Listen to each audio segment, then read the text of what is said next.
ተቀበር። ክርስቶስ ተጠመቀ ማለት ለኃጢአት ስርየት አይደለም። ጥምቀት የኃጢአት ስርየት አይደለም። ክርስቶስ ሞተ ቤዛ ሆነ ሲባል ለቤዛነት አይደለም። ክርስቶስ ለኛ ትእዛዝንና ስርዓትን ሲሰጥ አደረገው። ያንን ስርዓት እኛ ስንፈጽም በተለይ ጥምቀት ነው ርዕሳችን። ጥምቀትን ስንፈጽም ከክርስቶስ ጋራ በመተባበር አንድ አማኝ በክርስቶስ አመንኩ የእግዚአብሔር ልጅ ሆንኩ ብሎ በአፉ መስክሮ ባይጠመቅ እንደ ክርስቲያን አይቆጠርም። በመጀመሪያቱ ቤተክርስቲያንም ካመነ በኋላ ተምሮ ምን እናድርግ ሲል መጠመቅ ነው። ውሃን ነው እንዳልጠመቅ የሚከለክለኝ ምን አለ ሲል ኢየሱስ ክርስቶስ የእግዚአብሔር ልጅ እንደሆነ ብታምን ተፈቅዷል አለው። የእግዚአብሔር ልጅ እንደሆነ አምኛለሁ ሲል ይሄ ሰው ጊዜ ላይ ነው የዳነው። ቀጥሎ ጥምቀቱ ለምንድን ነው የሚጠብቅ? ተጨማሪ ደህንነት ሊያሰጠው ሳይሆን ከክርስቶስ ጋራ የክርስቶስን ሞት በጥምቀት ለመተባበር ያደረገው ታላቅ ምስክርነት ነው። ክርስቶስ ሞተ። ጥምቀት አንዲት ናት የሚባለውም ከዚህ የተነሳ ነው። አንድ ሰው ሁለቴና ሶስቴ አይጠመቅም። ጥምቀት አንዲት ናት። ምክንያቱም ክርስቶስ አንዴ ለኛ ሞተ፣ ተደጋጋሚ ስላልሞተ። ሁለቴ ሶስቴ ቢሞት ኑሮ ጥምቀትንም በዚያው ልክ እንደጋግመው ነበረ። ነገር ግን ለአንድ ሞቱ አንድ ጊዜ ብቅ ጥልቅ በማለት ብቻ ሞቱንና ትንሣኤውን እናበስራለን። ከእርሱ ጋር መተባበር እናደርጋለን። ሐዋርያው ጳውሎስም ይሄንን ነው የሚገልጠው። ሌሎች ጥቅሶች ኃጢአት ስርየት ማለት እነዚያ ሰዎች ሲጠመቁ መጀመሪያ ላይ በሕይወታቸው በነበሩበት አይዛባዊ ልምምድ፣ አይሁዳዊ ልዩ ልዩ ልምምድ ነበራቸው። ይሄ ምድራዊ የሆነ ከእግዚአብሔር ፊት ርቀው የነበሩበት ከእግዚአብሔር ፊት ተለይተውበት የነበረበት ሕይወት የኃጢአት ስርየት ንስሐም እኮ ራሱ የኃጢአት ስርየት ነው። ንስሐም የኃጢአት ስርየት ነው። ነገር ግን ንስሐ የኃጢአት ስርየት ስለሆነ በንስሐ ነገሩ አይቋጭም። በኦሪት መስዋዕት ማቅረብ የኃጢአት ስርየት ነበረ፣ በዚያ አይቋጭም። እንዲያውም ጌታችን ኢየሱስ ክርስቶስ አሌለክሙ ጸሐፍት ወፈሪሳውያን እለትከይዱ ባሕረ ወየብሰ ከመ ታጥምቁ አሐደ ፈላሴ ወተጠሚቆ ትረስይዎ ካዕበተ ገሃነም። የብሱን በእግር ባህሩን በመርከብ እየዞራችሁ አንድ ሰው ለማጥመቅ ትዞራላችሁ፣ ካጠመቃችሁት በኋላ ግን መልሳችሁ የገሃነም ልጆች ታደርጋላችሁ ተብሎ ሲነገር ያ ጥምቀት ለስርየት ኃጢአት አይደለም። ጥምቀቶች ሁልጊዜ የራሳቸው ተልእኮና መልእክት አላቸው።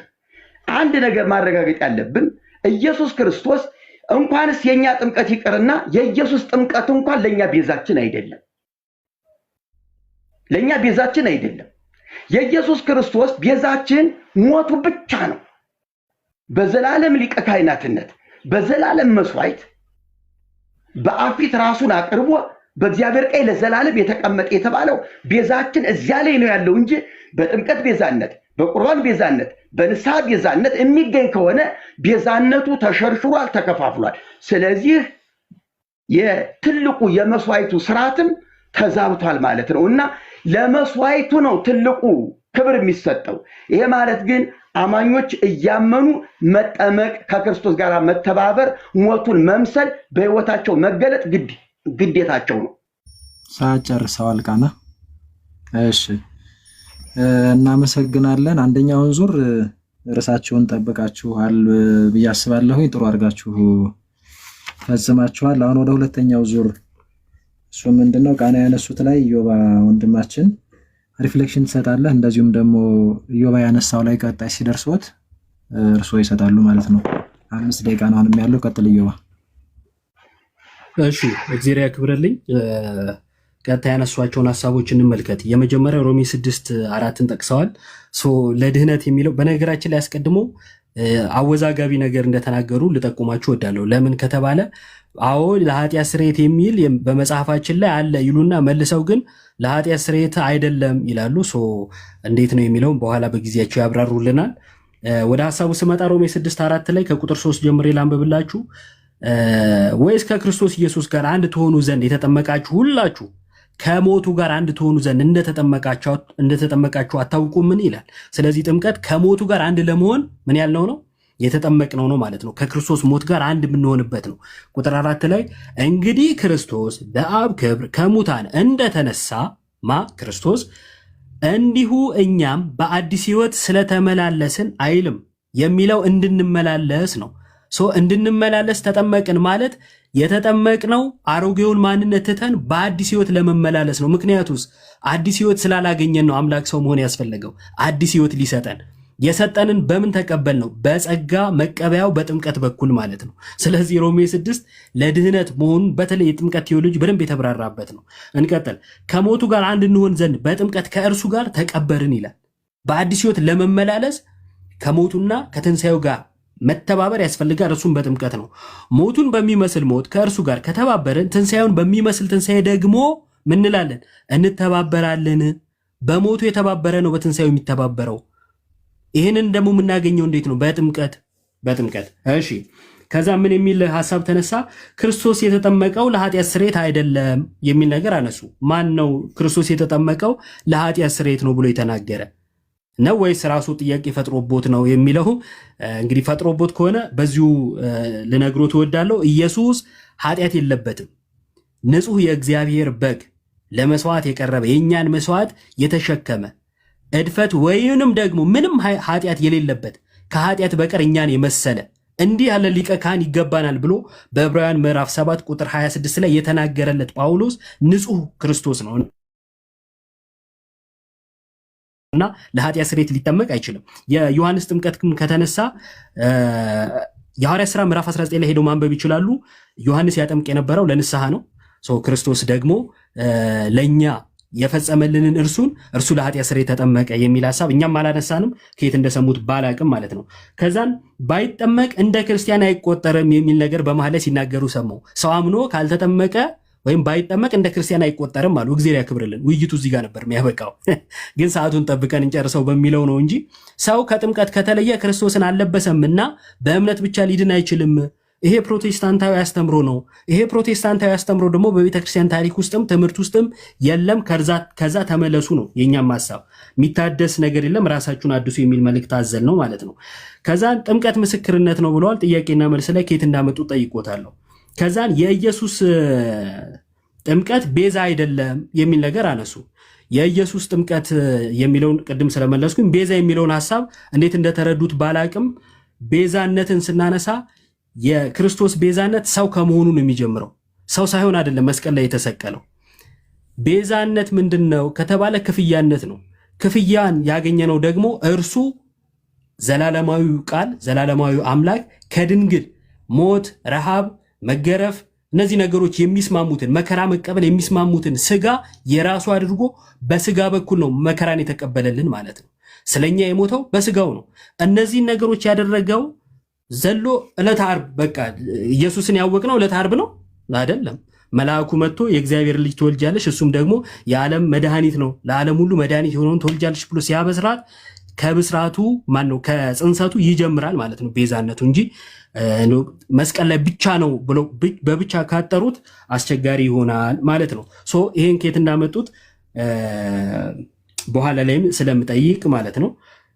የመጨረሻ ሐሳብ 40 ምናምን ሰከንድ ስላለኝ ቅድም ያነሳናቸው ጥቅሶች አሉና አንዱንም አልተቃወሙም። ታዲያ ተሐድሶነት ምንድን ነው? መጽሐፍ ቅዱስ አዎ ለኃጢአት ስርየት ብሎ ይላል፣ ግን ብለው ደግሞ አይ ለኃጢአት ስርየት ብዬ አላምንም ካሉ የሚያድሱት ወደ ራስዎት ሐሳብ ነው ወይስ ወደ መጽሐፍ ቅዱስ? ወደ መጽሐፍ ቅዱስ ካሉ ይኸው ስንጠቅስ እኮ አላምንም አሉ፣ ወይንም ደግሞ አልቀበልም እያሉ ነው። ታዲያ ወዴት ነው የሚታደሰው የሚል ጥያቄ ያስነሳል። እግዚአብሔር ያክብርልኝ። ጥሩሽ ዮባ እናመሰግናለን። 10 ሰከንድ እያለ ነው የጨረስከው። አሪፍ ነው። አሁን ቃና ማይኮትን ያንሱና ዮባ ቅድም እና አሁን ላይ ያነሳቸው ሐሳቦች ላይ 5 ደቂቃዎችን እዝለታለሁ። እዛ ላይ የካውንተር አታክ ያደርጋሉ ማለት ነው። ይቀጥሉ ወንድሜ። ካነሳቸው ሐሳቦች ላይ እኔም ተቃውሞ አለኝ። አንደኛ የኢየሱስ ክርስቶስ ቤዛነት ከጽንሰቱ ጀምሮ ነው እንጂ ቀራንዮ ላይ ዘሎ አይደለም ብሏል። ይሄ ፍጹም ስህተት ነው ባይነኝ። እኔ እንደ እግዚአብሔር ቃል እንደ መጽሐፍ ቅዱስ ጌታችን ኢየሱስ ክርስቶስ የተጸነሰው ከጽንሰት ጀምሮ ቤዛ ሊሆን ሳይሆን ስደቱም ሁሉ ቤዛነታችን አይደለም። ወደ ቀራንዮ የሚሄድ የእግዚአብሔር በግ ነው። በጉ ቀራንዮ ላይ ነው የሚሰዋው። ካህኑ እዚያ ላይ ነው። መስዋዕቱም እዚያው ነው። መሰዋውም እዚያው ነው። ጽንሰት ላይ መሰዊያ የለም፣ ሊቀ ካህናትም የለም። ስለዚህ ኢየሱስ ክርስቶስ እንደ መልከጼዴቅ የዘላለም ካህን ሲባል መልከጼዴቅ ከአብርሃም ጋር በተገናኘባት ቅጽበት 30 ደቂቃ ትሁን 20 ደቂቃ አትታወቅም፣ አጭር ንግግር ነው የተነጋገሩት። መልከጼዴቅ ህብስትና ወይኑን ይዞ ወጥቶ ተቀበለው። አብርሃም ከአስራቱ ሰጠው። መልከጼዴቅ አብርሃምን ባረከው። ይህች ብቻ ንግግር ተጠናቀቀች። መልከጼዴቅ አባትና እናት የሉትም፣ ለዘመኑ ጥንት የለውም፣ ምንም አይታወቅም ተባለ። ነገር ግን በእግዚአብሔር ልጅ ተመስሎ ካህን ሆኖ ይኖራል ተባለ። ካህንነቱ እዚያች ላይ ከአብርሃም ጋር የተገናኘባት ህብስትና ወይንን ይዞ የቀረበባት ሰዓት ናት። አብርሃም ተፈስሐ አብርሃም ተመነየ ተፈስሐ ወተነበየ ምስጢረ ሞትከ ክርስቶስ አመ በበግር እየ ስትል ቤተክርስቲያኗ እዚያ ላይ ያለውን የመልከጼዴቅን እና የአብርሃምን ግንኙነት ጠቅሳ ነው። ጌታችን ኢየሱስ ክርስቶስ በዮሐንስ ወንጌል አብርሃም ቀኔን ያይ ዘንድ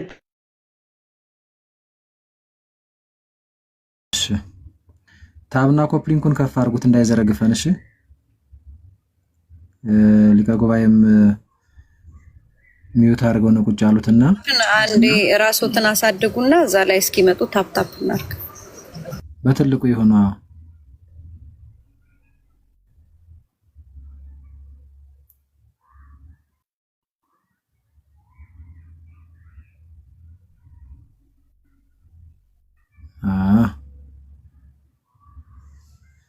እሺ 3 ደቂቃ ላይ ነው ያቆሙት።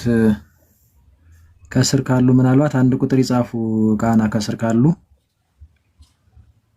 ትንሽ ቢዚ ነገር አለውና ኮፕሊንኩ ከፍ አድርጉት አንዴ። ቀስት ኮፕሊንክ አንዴ ቶሎ በሉ። 1.8 ነው ያለው። ከስር አንድ ቁጥር እየጻፉ ነው መጣዋል። ልኬላችኋለሁ። አንዴ ቀስት ኮፕሊንክ አድርጉ። እሺ ረስታችሁታል። ቶሎ በሉ። ልኬልዎታለሁ። ቃና ይቀበሉ። ፖስትም እያደረጋችሁት ሪፖስት አድርጉ።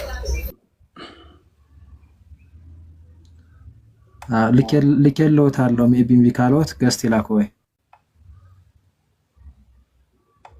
አይ ቲንክ እየደረሳቸው አይደለም መሰለኝ። ልኬልዎታለሁ ወይ ገስት ይላኩ።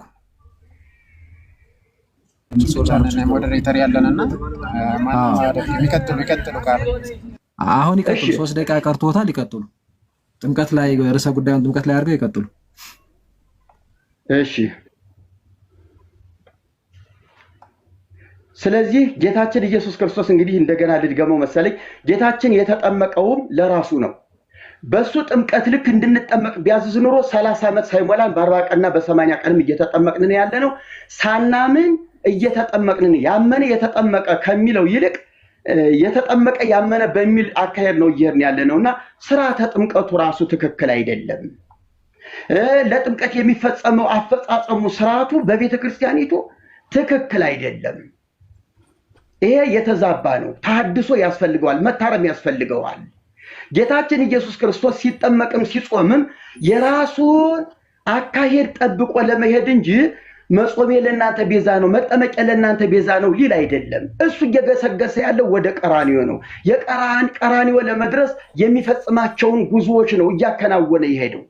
ቀራንዮ ላይ ነው ሁሉ ነገር የተጠናቀቀው። መጸነስ ቤዛ ቢሆን መጠመቅ ቤዛ ቢሆን ቅዱስ ቁርባን እንኳን ጸሎተ ሐሙስ ላይ ቤዛ ቢሆን እዚያ ላይ ቢያበቃ ነገ የሚፈሰው ብሎ ስለ ነገ የሚፈስ ደም ባልተናገረ ነበር።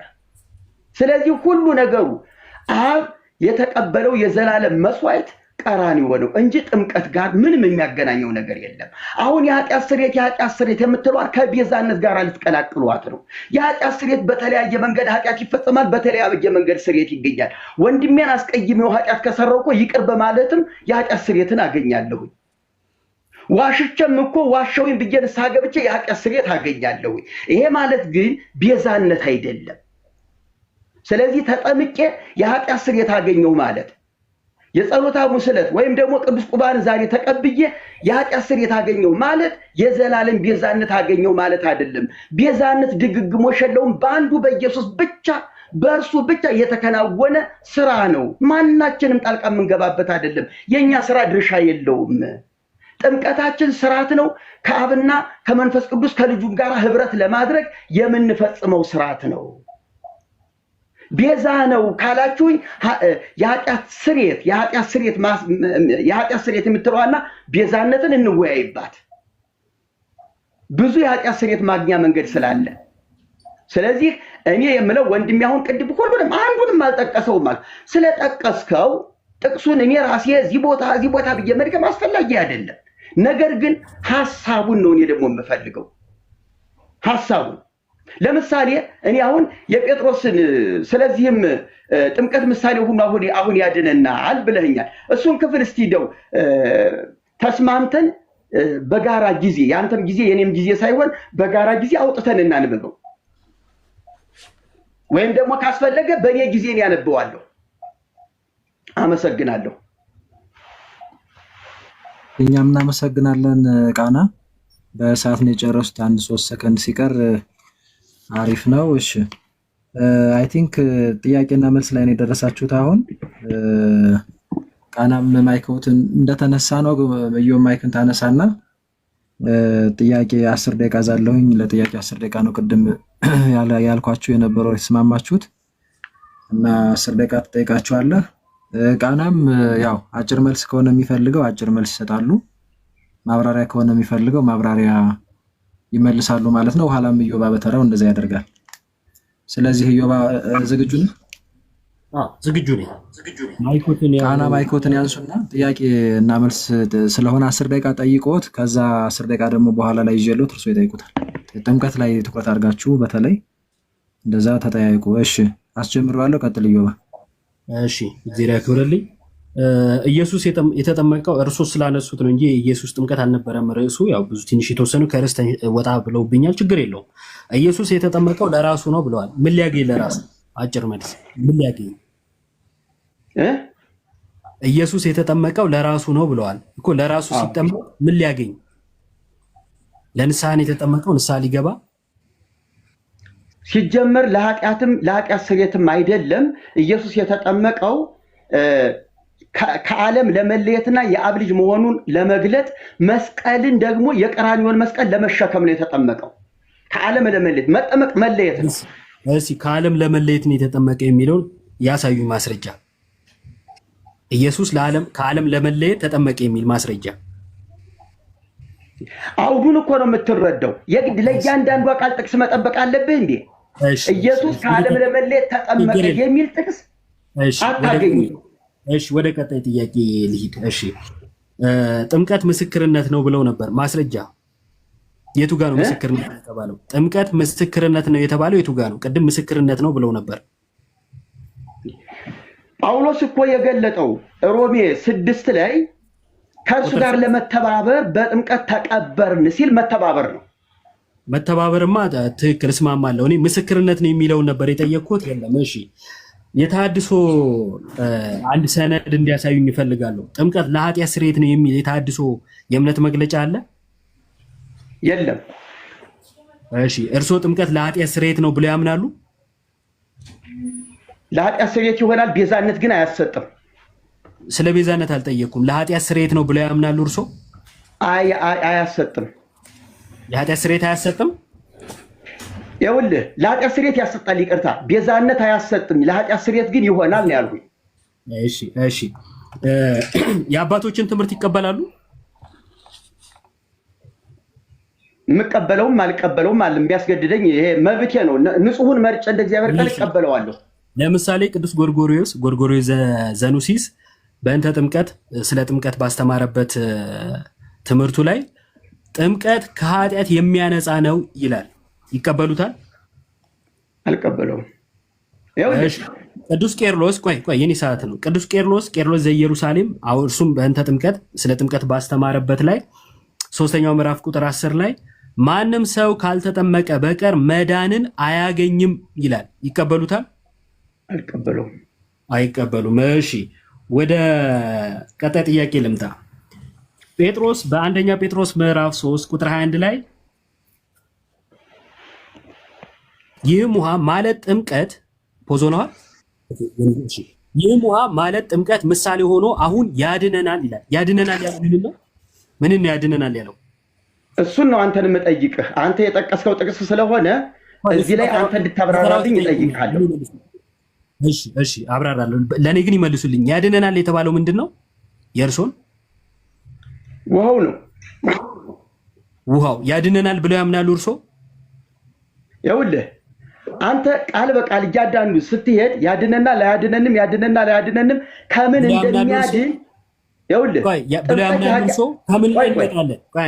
ይቅርታ ቆይ የኔ ተራ አይደለ? አንዴ የኔ ተራ ስለሆነ ከምን ያድናል የሚለው ጋር እንመጣለን፣ ችግር የለውም። እርሶ ግን ልክ እንደ ጴጥሮስ ያድነናል ብለው ያምናሉ? ጥምቀትን ያድናል። እሺ ከምንድን ነው የሚያድነው? ከጊዜያዊ ኃጢአት ማስረጃ ከጊዜያዊ አይደለም። ይኸውልህ ያድናል ስል አንዴ ከጊዜያዊ ኃጢአት የሚለው ማስረጃ ይስጡኝ። ማስተካከያ ልስጥህ። ይኸውልህ ከኃጢአት ስርየት ያድናል፣ ጥምቀት ያድናል ስል ቤዛነት ጋር እንዳታያይዘው ነው የኔ ጥያቄ።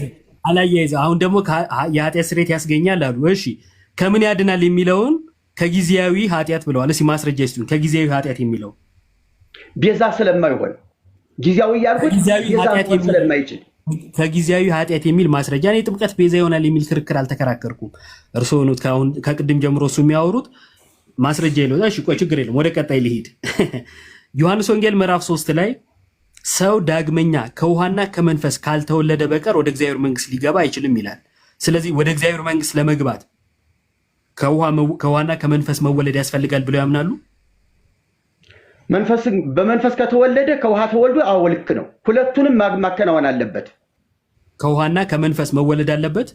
አዎ ያለ መንፈስ ልደት ግን ስጋው ይሄ የውሃ ጥምቀት ምንም አያመጣለትም። ስንት ጥምቀት ነው የሚያምኑት?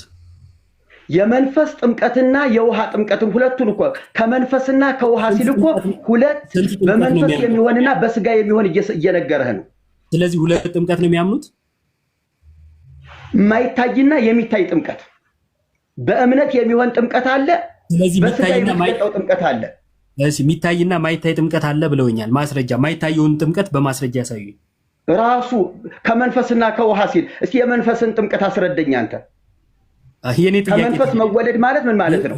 የኔ ጥያቄ ተራ ነው፣ የእርሱ አይደለም። ማስረጃ ይስጡኝ። የማይታየው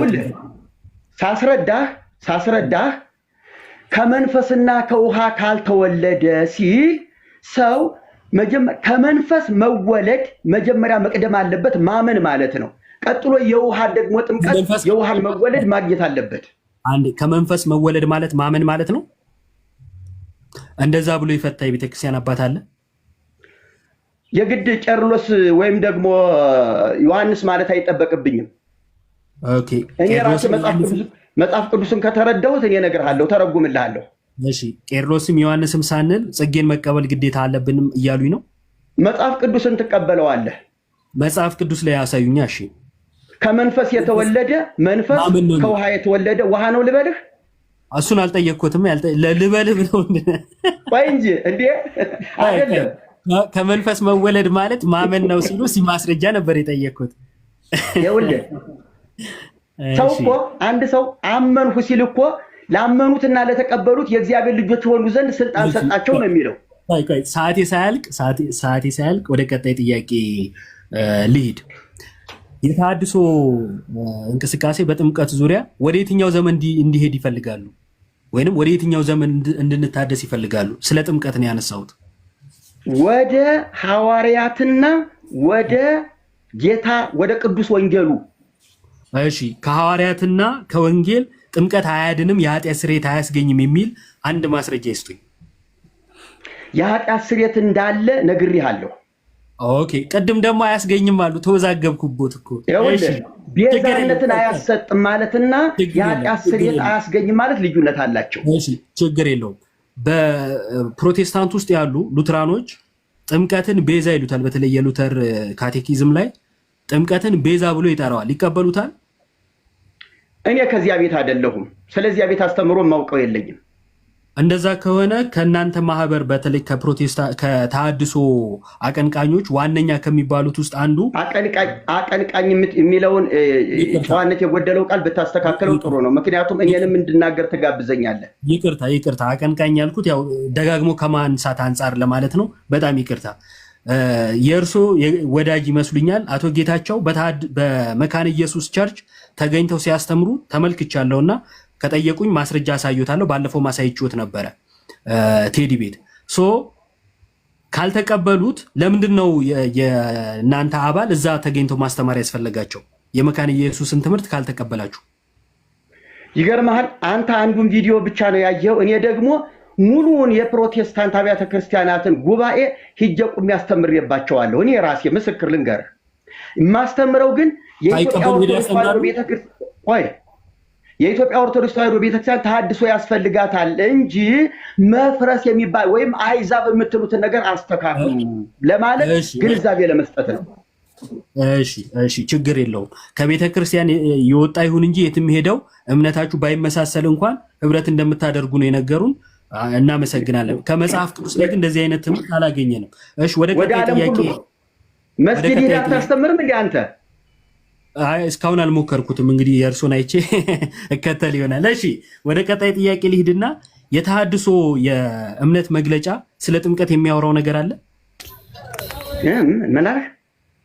የተሐድሶ የእምነት መግለጫ ስለ ጥምቀት የሚያወራው ነገር አለ? አለ። ለምሳሌ ምን ይላል? ጥምቀት ጌታችን ኢየሱስ ክርስቶስ እንዳስተማረው ያመነ የተጠመቀ ይድናል ስለሚል መጀመሪያ አንድ ሰው መማር አለበት፣ ማመን አለበት። ለመጠመቅ ፈቃደኛ ሲሆን ያን ጊዜ መጠመቅ አለበት ብለን እንጂ ጥምቀትን አስቀድመን እምነትን አናስከትልም። እሺ ደቂቃው አልቋል። ዮባ እናመሰግናለን። አሁን ማይክን ታነሳና ተጠያቂ ትሆናለህ። እሺ ኢዮብ ጥምቀት የኃጢአት ስርየት ያስገኛል ሲባል ቤዛነትን ያሰጣል ማለት ነው። እሺ ቤዛነት ስንል ምትክነትን ወይም ያሰጣል ነው እኮ ለአብራራው ነው። ሁለቱ የተለያዩ ነገሮች ስለሆኑ ጥምቀት በክርስቶስ የተደረገውን ቤዛነት መቀበያ ነው፣ ጸጋው የምንቀበልበት ነው። ስለዚህ ክርስቶስ የሰራልንን የማዳን ስራ የምንቀበለው በምንድን ነው ሲባል በእምነት፣ በጥምቀት፣ በቅዱስ ቁርባን ነው። በእነዚህ በሚስጥራት በኩል ወደ ጌታ ማዳን እንገባለን ማለት ነው። ቀላቅለውት ስለተረዱት መሰለኝ። እሺ መጀመሪያ ድነሃል ማለት ነው። በክርስቶስ ቤዛነት ድነሃል ማለት ነው። የክርስቶስን ቤዛነት አምኜ ስጠመቅ ነው ማገኘው። ቆይ ላመኑት ይኸውልህ መጀመሪያ ስታምን ነው ድነሃል የሚለው እኮ መጽሐፍ ቅዱስ እንጂ ጥምቀትን ሲጨምር አይልም። አይ ጌታ ኢየሱስ ክርስቶስ በማርቆስ ወንጌል ላይ ሁለቱ የማይነጣጠሉ ነገር እንደሆኑ ነግሮኛል። ምን ብሎ ያመነ እና የተጠመቀ ይድናል ስላለ እኔ ነጥዬ አይ በአንዱ ድኛለሁ በአንዱ ግን አልዳንኩም አልልም። እኔ ጌታ ስለዚህ እምነት ሲደመር ጥምቀት ነው መዳን የሚሆነኝ እንጂ ቤዛነቱ ብቻውን አያድነኝም እያልከኝ ነው። ቤዛነቱን የምቀበለው በሚስጥራቱ በኩል ነው ያልኩት። ቤዛነቱን ለማግኘት ነው የምጠመቀው። እንዴት ነው ቤዛነቱን ለማግኘት ተጠመቅኩ እያልኩኝ አይ ቤዛነቱ አያድነኝም እያልክ ነው ሊባል የሚችለው? በምን ቋንቋ ነው? ቤዛነቱን የውሎት አልተረዱም። የውሎት ክርስቶስ ስለኛ ሞት አይደለ? ቤዛ ሆነን ይሄንን በመስቀል ላይ የፈጸመውን የማዳን ስራ እኛ የምንቀበለው በሚስጥራቱ በኩል ነው። አምነን በሚስጥራቱ በኩል ለምሳሌ አዳማዊ ነበርኩኝ፣ ክርስቶሳዊ ለመሆን ተጠመቅኩኝ። ክርስቶሳዊ የሆንኩት እንዴት ነው? ክርስቶስ ስለኔ ሞቶ ሞቴን ስላጠፋ ያንን የማገኘው ግን በጥምቀት በኩል ነው ማለት ነው። አሁን ተረዱት? አንተ በእምነት የተቀበልኩትን ጥምቀት ላይ ሂጄ ነው የማረጋግጠው ነው ያልከኝ። እስከ ጥምቀት ድረስ ቤዛነትን አላገኘህም፣ የግድ እስከዚያ ድረስ መድረስ አለብህ ማለት ነው። እሺ ያንተ ሀሳብ እንደዛ ነው። ሌላው አላልኩም። እሺ ቀጥሉ። ግን እንደዛ አላልኩም። ይቀጥሉ እንዴ አልክ እንጂ ለምን ተዋሸኝ? እንደገና ማለት ልትገለበጣት አይገባህም። ማመን ብቻውን በቃ አይደለም፣ ጥምቀትን ጨምሬበት ነው እርግጠኛ የመሆነው እያልከኝ እኮ ነው። አይ እኔ አሁን እርግጠኛ መሆን በማመን ብቻ ከሆነ ቤዛነቱን አላገኝም ምናምን እንደዚህ አይነት ቃላቶች አላወጣውም። ጨማምሮ ስላሉ አላልኩም ነው ያልኩት። አብራራልኝ ካሉ ላብራራለሁ። በክርስቶስ የተደረገ ቤዛነት በዚህ ላይ ጊዜ አናጠፋም ያልካቸውን ቃላቶች ጥያቄን ህዝብ ሰምቷል። ጴጥሮስ ላይ 3:21 ሁለት ጊዜ ተናግረዋል። ይህም ውሃ ደግሞ ማለት ጥምቀት ምሳሌው ሆኖ አሁን ያድነናል ብሏል። እና ይህም ውሃ የተባለው ለምሳሌ ጴጥሮስ ላይ የተጠቀሰው ያ የጥፋት ውሃ ነው። ከላይ ያለው የጥፋት ውሃ ነው። ያንን ከገለጠ በኋላ ነው ይህም ውሃ ብሎ ከዚያ ጋር አነጻጽሮ ያ ውሃ የወረደው ለምንድን ነው? እሺ በጣም ጥሩ ጥያቄ ነው። እግዚአብሔር ያክብርልኝ። ጴጥሮስ እየነገረን ያለው ልክ ጳውሎስም እንደሚለው ማለት ነው ስለ ጥምቀት ወደ ኋላ ሄዶ በብሉይ ኪዳን የነበረውን ጥላውን ጴጥሮስ ጳውሎስ አሁን ተጠቀስክበት ቦታ ላይ አብራራልኝ። እሺ ለማስረዳት ነበረ። እሺ ጴጥሮስ በብሉይ ኪዳን የነበረውን ያ የጥፋት ውሃ ጥቂቶች ማለት 8 ነፍስ የዳኑበት በውሃ የዳኑበት ይላል። ያንን ውሃ አሁን እኛ ለምንጠመቀው ጌታ ለሰጠን ጥምቀት ምሳሌ ነበር ወይንም ደግሞ ጥላ ነበረ። አካሉ የአዲስ ኪዳን ጥምቀት ነው። ይሄ ጥምቀት የቱ ጥምቀት? አሁን የአዲስ ኪዳኑ ጴጥሮስ ያድነናል ያለው መቼም የኖህ ዘመን የነበረው የጥፋት ውሃ አይደለም አይደል? ኖህ በጥፋት ውሃ ዳነ ብለው እንደማያምኑ ተስፋ አደርጋለሁ። የጥፋቱ ውሃ ምሳሌ ነበር። አሁን ግን ይህም ውሃ ማለት ጥምቀት አለው። በብሉይ ኪዳን የጥፋት ውሃ ጥምቀት ተብሏል አልተባለም። አሁን ጥምቀት የተባለው አካል የሆነው ነው፣ ጥላው አይደለም። ጥላውን ምሳሌ ያለው አካሉን ግን ይህም አለና ጥምቀት ምሳሌ ሆኖ አሁን ያድነናል አለ። እኔ እንደ ጴጥሮስ ያድነናል አልኩ። ያንን ለምን ጠቀሰ ላሉኝ ምሳሌ ስለነበረ እግዚአብሔር አሁን ሙሴ የነሐስን እባብ እንደሰቀለ ተብሎ ከሙሴ የነሐስ እባብ ጋር ክርስቶስ ተነጻጽሯል። እንዲሁ ተብሏል። ክርስቶስ ሊሰቀል ይገባዋል ተብሏል። ክርስቶስ አሁን ይሄም ጥቅስ እኮ የሚያስረዳው እነዚያ 7 ነፍሳት የዳኑበት ያ ዓለም የጠፋበት ያ ውሃ ከላይ ወረደ፣ ዓለምን አጠፋ። ያ የክፋት ምሳሌ ነው። እንዴት የጥምቀት ምሳሌ አድርገህ ልትጠቅሰው ቻልክ? ይሄም ውሃ ወይም ጥምቀት ሲል ጴጥሮስ የጥፋቱን ውሃ እኮ ነው እያነጻጸረ ያለውና ይሄን ምሳሌ አድርገህ አንተ የተጠቀምክበት። እሺ እኔ አይደለሁም ምሳሌ ያልኩት ጴጥሮስ ነው። እንግዲህ ካላነበቡት ልድገመው አንዴ ከቁጥር 20 አንብበው። እሺ ጥቂቶች ማለት 8 ነፍስ በውሃ የዳኑበት መርከብ ሲዘጋጅ የእግዚአብሔር ትዕግስት በኖህ ዘመን በቆየ ጊዜ ቀድሞ አልታዘዙም። ቶሎ ምለው ሰዓቶት እንዳልቦት ነው። እሺ ይህም ውሃ ደግሞ ማለት ጥምቀት ምሳሌ ሆኖ ኢዮብ አይደለም ምሳሌ ያለው ጴጥሮስ ነው ማለት ነው። ምሳሌ ሆኖ አሁን ያድነናል። ምሳሌ ብሎ ለምን ገለጸ ላሉኝ እኮ ቅድም አብራራው። ያ ጥላ ነበረ። አካል የሆነው የአዲስ ኪዳኑ ጥምቀት ነው። ጌታ ከትንሣኤ በኋላ ሐዋርያትን አጥምቁ ብሎ ያዘዘው። ይሄ ጥምቀት ግን የሚያድን ነው። ያኛውስ ምሳሌ ነበረ። ለዛ ነው ለየና ያኛውን የጥፋቱ ውሃ ጥቂቶች ማለት 8 ነፍስ የዳኑበት አለ። 8ቱ ድነውበታል፣ ሌላው ጠፍቶበታል። እሱ ምሳሌ የዳኑት እኮ ሰዎቹ እኮ የዳኑት በመርከብ ነው እንጂ በውሃ አይደለም። አይ በመርከብ ነው ቢሉም ችግር የለብኝም። ጴጥሮስ ግን እዚህ ጋር ያለው ግን ጥቂቶች ማለት ያንብቡት እስቲ እጆትና የመጽሐፍ ቅዱስ ይከተሉ። ጥቂቶች ማለት 8 ነፍስ በውሃ የዳኑበት ልድገሙ አንዴ ከፍቼ ላሳየሁት። በውሃ የዳኑበት ይላል። በውሃ የዳኑበት ይኸው አንዴ ኢዮባ አንዴ ቆይ ሰዓቱን ይዤዋለሁ። ሊቀ ጉባኤ አሉ ሊዘረግፍ ነው። አንዴ ድምጽ ያሰሙ እያሉ ነው አሉ ሊቀ ጉባኤ እንዳይቆይ አለው። እሺ አንዴ እስቲ ሰላም ይበሉን። እንግዲህ አሁን ለመጡት የሆነ ነገር ይበሉን። ምን እናርግ? ቆንጆ ነው። እንዴት አገኙት? አው ጥሩ ነው። ቀጥሉ። ደስ ይላል። የተረጋጋ ውይይት ነው። ደስ ይላል። በሁለት በኩል ያለው ደስ ይላል። ስለዚህ ቀጥሉ። እያዳመጥኩ ነው አለሁ።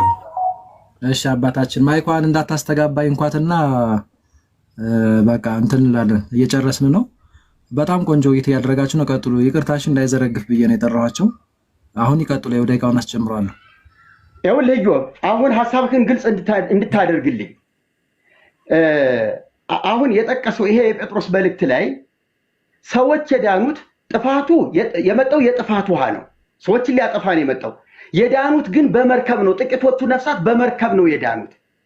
ይሄም መርከብ ምሳሌ ሆኖ ጥምቀት ብሎ ቢል ጥምቀትና መርከብ ቢመሳሰል የመዳን ነገር ስለሆነ እሺ፣ የጥፋት ውሃና የመዳን ውሃ እንዴት ነው የሚመሳሰለው? ጴጥሮስ ነው ያለ ብለህ ለመደበቅ አትሞክር። ከጠቀስከውና ከተረዳው በደንብ አድርገህ ለዚህ ጉባኤ አብራራልን። እሺ፣ ጥሩ ጥያቄ ነው የጠየቁት። ላብራራሉት። አስቀድሞ በውሃ የዳኑበት የሚለውን እኔ ከራሴ ሳይሆን ይኸው እሱ ነው የሚለው። በውሃ የዳኑበት አለስ የዳኑት የሚለው ይወሉት ስለ 8ቱ ነፍሳት ነው። የጠፉበት ከ8ቱ ውጭ ያሉት ናቸው። ሌሎቹ የጠፉበት ነው ወይም የጥፋት ውሃ ነው ለሌሎቹ። 8ቱን ግን ከጠፊዎቹ ለይቶ በመርከብ አንሳፎ ያዳናቸው ነውና ምን አለ? የዳኑበት አለ። ታዲያ ግን ለምንድን ነው በመርከቡ ያልመሰለው? ለምን በውሃ መሰለ የሚል ጥያቄ ጠይቀዋል። ጥሩ ነው። የውሎት ጥምቀት ከአሮጌው ማንነት የሚለይ ነው። ክርስቶሳዊ የሚያደርግ ነው። ያኛውም ውሃ የብሉይ ኪዳን የነበረው የጥፋቱ ውሃ ጠፊዎቹንና የሚድኑትን ለይቷል። አዩ የሚድኑ 8ቱ ነፍሳትን አንሳፎ ከፍ አረገና የሚጠፉትን ወሰዳቸው። ስለዚህ የሚኖረውና የሚጠፋው ለየ ማለት አይደለ? ልክ እንዲሁ የአዲስ ኪዳኑ ጥምቀት ክርስቶሳዊውንና ክርስቶሳዊ ያልሆነውን የሚለይ ነው። በክርስቲያንና ክርስቲያን ባልሆነ መካከል ልዩነት ይፈጥራል። እንዴት? ክርስቶስን በመልበስና ባለመልበስ። ክርስቶስን የምንለብሰው በጥምቀት ነው። ክርስቶስን በጥምቀት ያለበሰስ ክርስቶሳዊ ስላልሆነ ይለያልና በውሃ መስሎ ተናገረ ማለት ነው። እኔ ሳሉን ይኸው አሁን እኔ ይኸውልህ እዚህ ላይ ጊዜ የወሰድኩት ሌሎች ጥያቄዎችን እንግዲህ ቸል ብዬ አይደለም። ጊዜ ካለኝ በኋላ ላይ ግድል ከተሰጠኝ እመጣበታለሁኝ። ነገር ግን እዚህ ላይ ይህ መርከብ ሲዘጋ የዳኑበት መርከብ ነው የሚለው ሲጀመር የዳኑበት መርከብ እንደገና ደግሞ አይልም። እዚህ ጋር አይልም። እዚህ ጋር የዳኑበት መርከብ ሳይሆን በውሃ የዳኑበት ነው የሚለው እኮ። መርከብ እኮ ነው በውሃ የዳኑበት መርከብ። ይጋጫል እኮ አላልኮትም። የዚህን ሐሳብ ነገርኮት እንጂ ከቅድሙ ከሰሙኝ ችግር የለብኝም መርከብም ቢሉ እዚህ ጋር ግን በውሃ ነው የሚለው ብዬ ሁለቱን ችግር የለብኝም መርከብም ቢልማ ካልህ ይኸውልህ ጥቅሱ አይ መጽሐፉ እዚህ ጋር መርከብ አይልም። ይኸውልህ እዚህ ጋር መርከብ አይልም። እዚህ ጋር ውሃ ነው የዳኑበት የሚለው። መርከብ ሲሉን ግን ከምን አንጻር እንዳሉኝ ስለምረዳ ችግር የለብኝም ብዬ ጀምሬ ነበረ። ለምን እዚህ ላይ እንደቆዩ ባላቅም እዚህ ጋር ግን ጥምቀት ያድናል እያለ ነበረ። እንግዲህ ይቀጥሉ። እሱ ይኸውልህ ጥምቀት እሱም እኮ ሲል እኮ ቀጥሎ ያለውን ክፍል አለው። ይህም ውሃ ደግሞ ማለት ብለህ አሁን ያድነናል ካለ በኋላ ለእግዚአብሔር የበጎ ቀጥሎ ለእግዚአብሔር የበጎ ህሊና ልመና ነው። ምን ማለት ነው? በጥምቀት በኩል በጎ ህሊና እናገኛለን። አሮጌውን ኃጢአታዊ የሆነውን ማንነት እንጥላለን ማለት ነው። ስለዚህ ይህንን የምናገኘው ደግሞ በጌታ ትንሣኤ ነው ይላል። ስለዚህ ትንሣኤ ያገኘው ሚስጥር እችን 10 ሴኮንድ ልጠቀምባት ይቅርታ። እዚህ ይህም ውሃ አሁን የበጎ ስራ ልመና ነው ሲል በጌታችን ሰዓቷ ስላለቀች ችግር የለውም። በኋላ ላይ ማጠቃላይ ይሰጡበታል። ፌር እንዲሆን ወይ ጨርሱት። ይቀጥሉ። ስለፈቀደ ችግር የለውም። ይቀጥሉ። እጥራ አድርገው። ይህ ምንድን ነው የሚለው ቁጥር እዚህ ላይ ምንድን ነው የሚለው?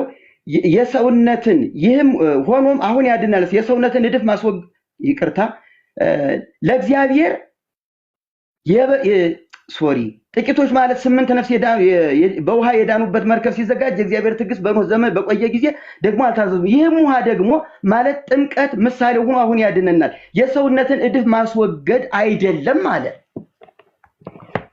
አሁን የሰውነትን እድፍ ማስወገድ አይደለም ማለት ለኃጢአት ስርየት አይደለም ማለት ነው። የኃጢአት ስርየት የሚወገደው በእምነት ነው ማለት ነው። ይሄ ከክርስቶስ ጋር ለመተባበር ሞቱንና ትንሣኤውን ለመመስከር ማለት ነው። ጴጥሮስ እኮ እንደዚህ ነው ያስቀመጠው። ይቅርታ ጨርሻለሁኝ። በኋላ ለሱ ደቂቃ ተጨምሮለት እንዲሰጠው እጋብዛለሁ። አመሰግናለሁ። እሺ ችግር የለውም። እሺ ቃና እናመሰግናለን። ኢዮባም እንደዛው። አሁን የማጠቃለያ እስካሁን ከመግቢያው ጀምሮ ጥያቄና መልሱን እንትን ያላችሁበትን ማጠቃለያ ነው የምትሰጡን። 5 ደቂቃ ዝላችኋለሁ። ኢዮብ አንተንም ትቀድማ። እሺ ልቀጥል። ያው እኔ ሰዓት ችግር የለውም። አሁን መጨረሻ ላይ ከሰሯት ስህተት ልጀምር። የሰውነት እድፍ ማስወገድ አይደለም ማለቱ እኮ ለኃጢአት ስርየት አይደለም ማለቱ ነው አሉ። ይሄ እርሶ ትርጉም ነው። አንድም አባት አያመጡም። አንድም የቤተክርስቲያን መጽሐፍም የቤተክርስቲያን አባቶችንም እንዲሁም ከመጽሐፍ ቅዱስ ምንም አይነት ማስረጃ ሊያመጡ አይችልም። የሰውነት እድፍ ማስወገድ አይደለም ማለት ያው ከቤተ ክርስቲያን ውጪ በመናፍቃኑ አዳራሽ በየሆቴሉ ውሃ ባገኙበት ሁሉ የሚያደርጉት መንቦጫረቅ እርሶን ማለት አይደለም የሌላውም ጭምር ነው። ይሄ የሰውነት እድፍ ማስወገድ ነው። የሰውነት እድፍ ማስወገድ ያልሆነው በቤተ ክርስቲያን ውስጥ የሆነ ሐዋርያዊ ቅብብሎሹን በጠበቀ መልኩ የሆነ የሚደረገው ያ በመጽሐፍ ቅዱስ የተገለጸውን ጥምቀት ነው። የሰውነት እድፍ ማስወገድ አይደለም፣ ሻወር አይደለም፣ ጸጋ መቀበያ ነው ማለት ነው እንጂ ለኃጢአት ስርየት ማለት እኮ አይደለም ያሉት። ከየት እንዳመጡት ባላቅም ማለት ነው። ያነሱት ብዙ ነገር የለም እውነት ለመናገር እንትን ማለት አይደለም። ጥምቀት ለኃጢአት ስርየት ነው ይሉና መልሰው ደግሞ አይደለም ይላሉ። እየሆነ አይሆንም ነው የሆነብኝ ውይይቱ ማለት ነው። ይቅርታ አድርጉልኝ። ለምንድን ነው እንዲያልኩት? ሲጀምሩ ለኃጢአት ስርየት አይደለም ይሉና ትንሽ ቆይተው ለኃጢአት ስርየት ነው ይላሉ። አያድንም ይሉና ያድናል ይላሉ። ያድናል ስል ግን ይሉና አይ ለጊዜያዊ ኃጢአት ነው።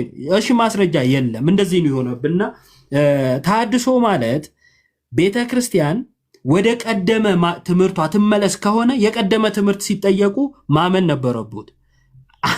አንድም የቤተክርስቲያን አባት ስለ ጥምቀት ያስተማረውን አይቀበሉ።